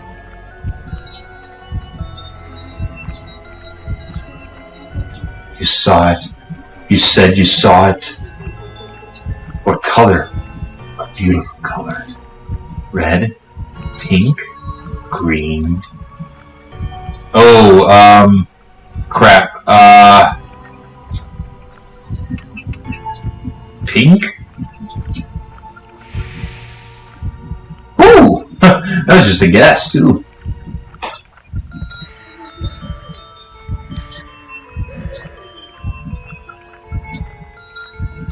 You saw it. What kind of person are you? What's important to you? Your dreams? Romance? Love? Which do you choose?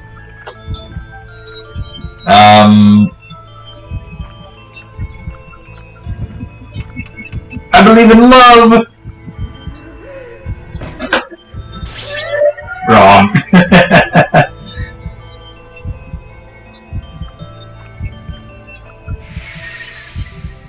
Oh, but I survived.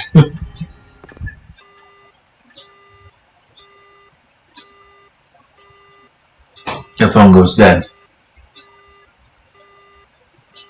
The next I know, the bloody handprint is gone, and so is the ominous presence. The questions she asked me were strange. She was practically anxious about what I had seen. Lincoln did a good job not mentioning anything like eyes in my answer. Overly conscious over being seen. Maybe that's where her secret lies.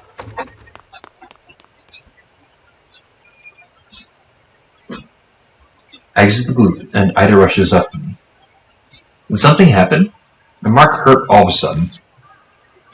I tell Ida about what happened in the telephone booth. Man, it beats me. Because there's no way he'd have the answer. Oh, hey, something's on the ground there. Sure enough, there's a folded up piece of paper lying near the booth. Looks like a piece of stationery. I don't think it was there before I went into the phone box. I pick up the paper and open it. To Seiko. I'll dispel all of your heartache. So forget the horrible incident and take your quiet rest up in heaven. An incident? The posters I saw in the telephone booths mentioned something like that too. Could they be connected? I ask Ida what they think. I don't know. I don't think he's considering it seriously. Anyway, we visit all 3 boxes now. Want to head back? I bet Suzu's worried about us. Yeah. We should probably head back for now. New info's out of the spirit file. The 3rd phone box. Alright. I think we're going to head back and then I'm going to call it night.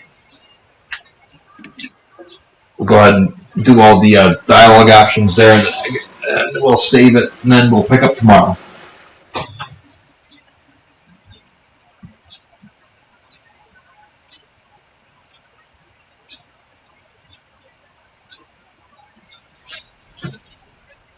Oh, welcome back. Christy is there in the garage. She's going through the files full of articles on criminal cases. How'd the investigation go? Okay, I guess. Ida and I tell Christy about what we discovered. I see. I can see Christy's mind working. Hey, Mr. LeBlanc. Do you know if those posters and that bit of stationery you found? Could they be linked to Hanayomi? She might have been someone who was caught up in the incident and killed. And if that's the case, then... She glances over at the files. The dates were 5 years ago, right? Then there might be an article on what happened here in these files. Let's get Suzu to help out too.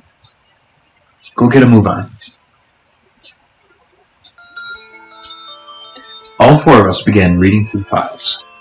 The clippings range from the smallest dispute to the most heinous crimes in each city. But they're all dated from 5 years ago or earlier. Did they get stored in the garage because they're so old? After a while. I might have found it. It's from 5 years ago in February. The victim's name is Seika. Ida lays the file out on the desk and we all peer at it.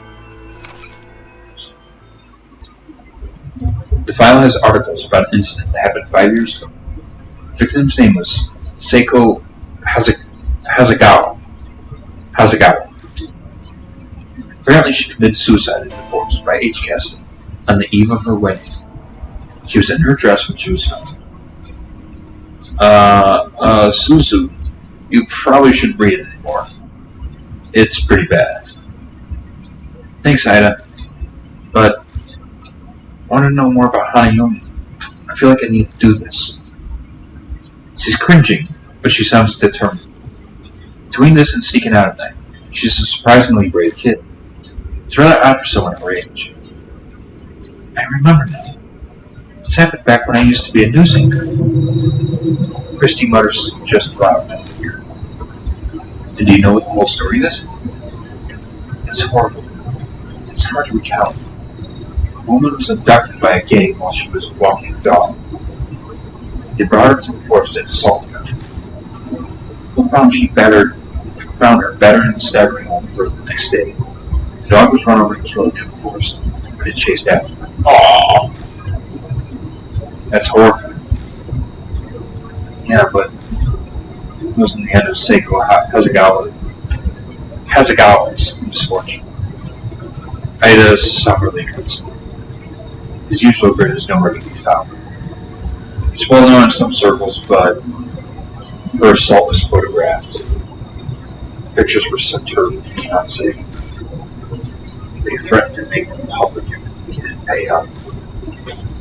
I already gave him a ton of money to get the photos and they used. Oh, God. Jesus Christ. Is that true, Christy? Yeah, I heard that as well. Because of all that, Seiko had a mental breakdown. In the end, she called herself. She'd been in a serious snowstorm, so she just couldn't bear it. The cruel fate of a woman attached before her wedding. We all fall silent as reality plays on us. Susan timidly speaks up, her face pale. There's a connection between what happened to Miss Hasegawa and hiding in musical boxes. According to the article, incidents that wrecked her life took place near each home box. She was abducted by the park and assaulted by the rest of them. She was found wandering in the parking lot by a highway. Phone will disconnect Honey and Seiko Hasegawa. Coincidence, they should have done this one.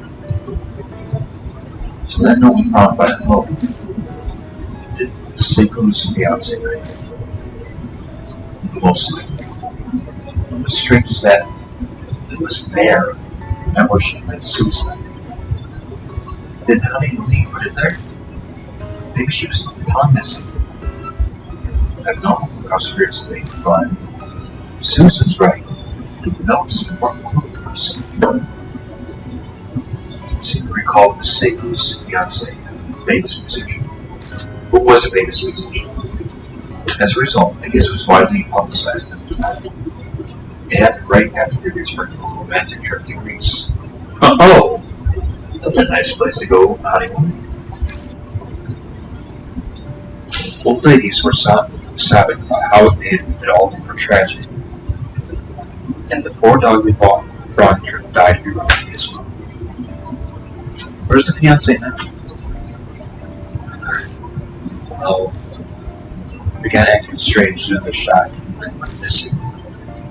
Some say her suicide was placed on holiday. But he wasn't the only one who disappeared. It sounds like all the culprits were missing too. You hear about that online too? Oh, something like that. The internet wasn't the same back then. There were only hubs. Hubs. Like the internet chat rooms. Everyone was talking about it on the occult hubs back then. There was one person in the community who knew way too much. I think he was one of the culprits. He brought up a bunch of things, like taking pictures and all that.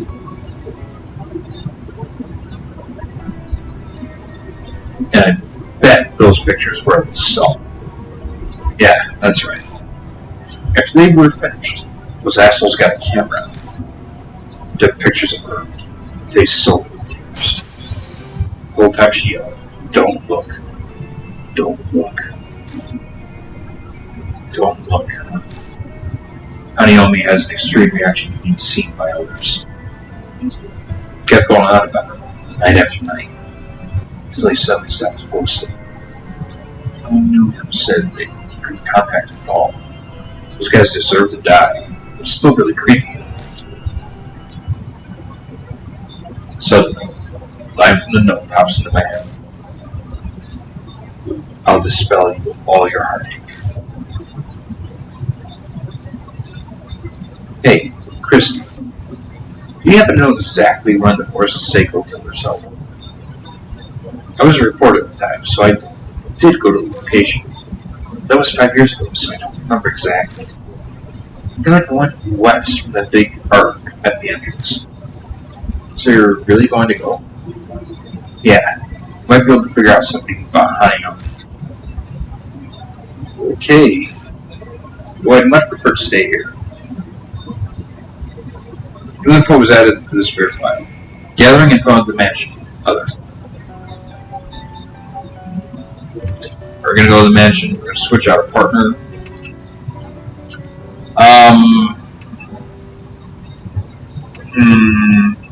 I think I'm gonna bring Christy there because she had been there before. I think that she's gonna be important going there. Okay. But we are going to exit and we'll save when we get there.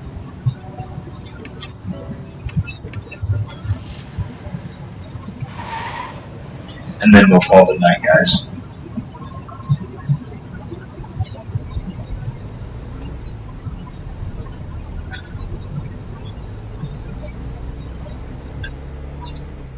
This is more awkward than I thought.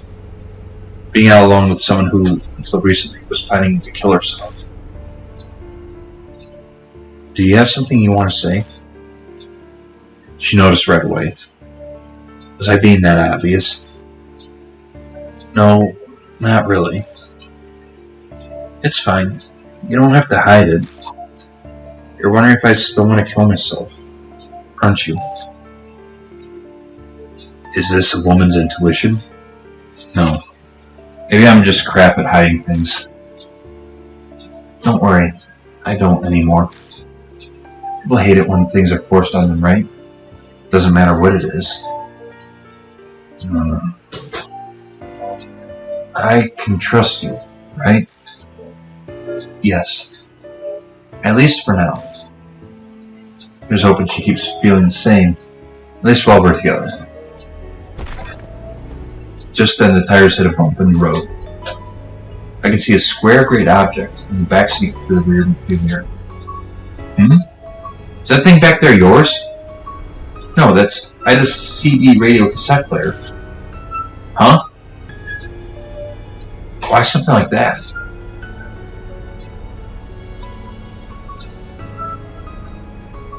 He said we might need music during the drive, then went in and put it in there himself. We don't have any CDs or tapes. Should I turn on the radio?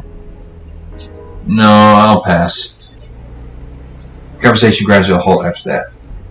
It's like an invisible person between us. After falling silent a while, Christy finally speaks up again. It only makes sense for the conversation to turn in one direction. It's rather worrisome, don't you think? After all that time, they don't know. Who doesn't know what? Those two. They think spirit just helps you find things. What a naive fairy tale. Yeah. Christy is exactly right. You clearly become disillusioned once you actually face the spirit. But thinking about it, wouldn't that be best? Christy looks at me in shock. Wait, what are you saying? I just mean... our lives are on the line here. Would you stop joking around? Sorry. She's furious at me. But it looks like she was telling the truth about not wanting to die. She's got too much pride. Someone like that would never commit suicide.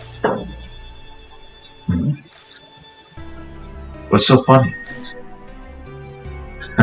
Nothing. Will we make it back again? I stare at the headlights and contemplate where we're going.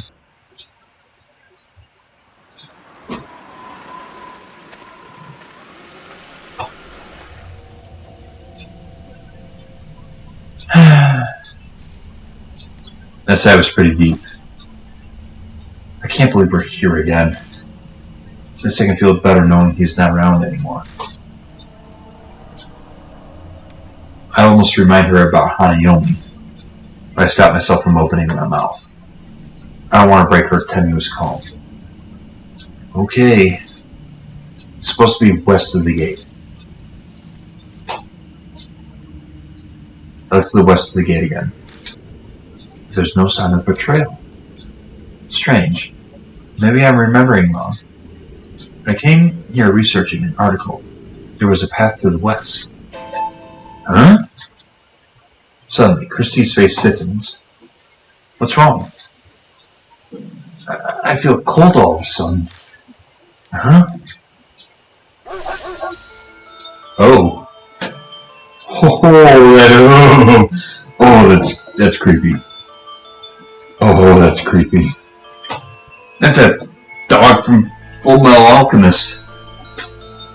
I follow their gaze and see a low shadow dashing out of the darkness. A dog? Certainly seemed like one. Kicks up the dirt with 4 legs, but it looks off somehow. Its fur is long and disheveled, and from certain angles, its face looks human. The dog stares at us, growling softly. What is it?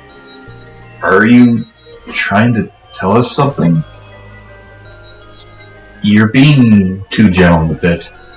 You need to sound firm when you talk to a dog. Act like it's master. Weaker dogs like to bark, right? So ignore it and stay quiet.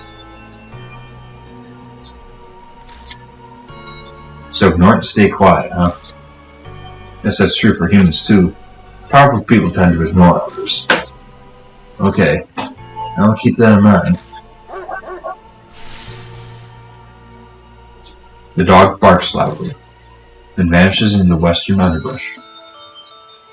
The moment it's gone, the chill in the air dissipates, like it was never there. Was it trying to guide us? Maybe.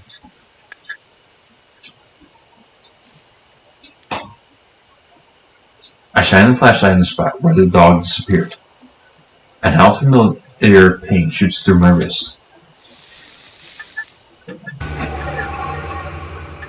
The mark's color grows more vivid.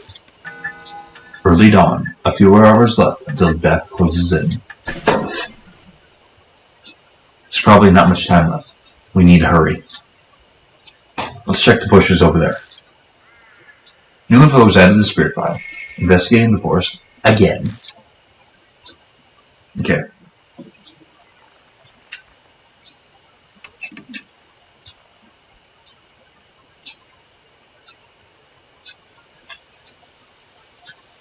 Let's check the area. Oh, there we go.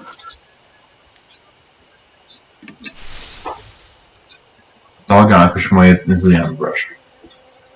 I spot the traces of what used to be a path. You could barely call it one at this point. This must be the closed hiking trail. The path goes west from the gate. That's right, I remember now. This is the path I took before. That dog was trying to show this to us? Who knows? Anyway, let's get going. Okay. And at the next point where I can stop, yep, here we go. I'm going to look around this area real quick, and then we're going to call it a night here.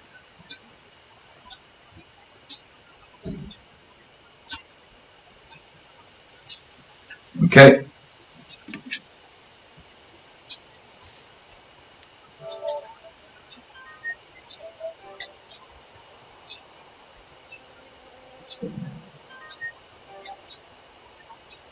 Okay, guys. Well, I thank you all for coming to watch this, and I will see you tomorrow. We are going to begin rather early, so it'll be at 2 p.m. CST, Central Standard Time. So once again, 2 p.m. CST. We'll continue tomorrow. Thanks you all for coming, and I wish you a good night. Have a good weekend, guys.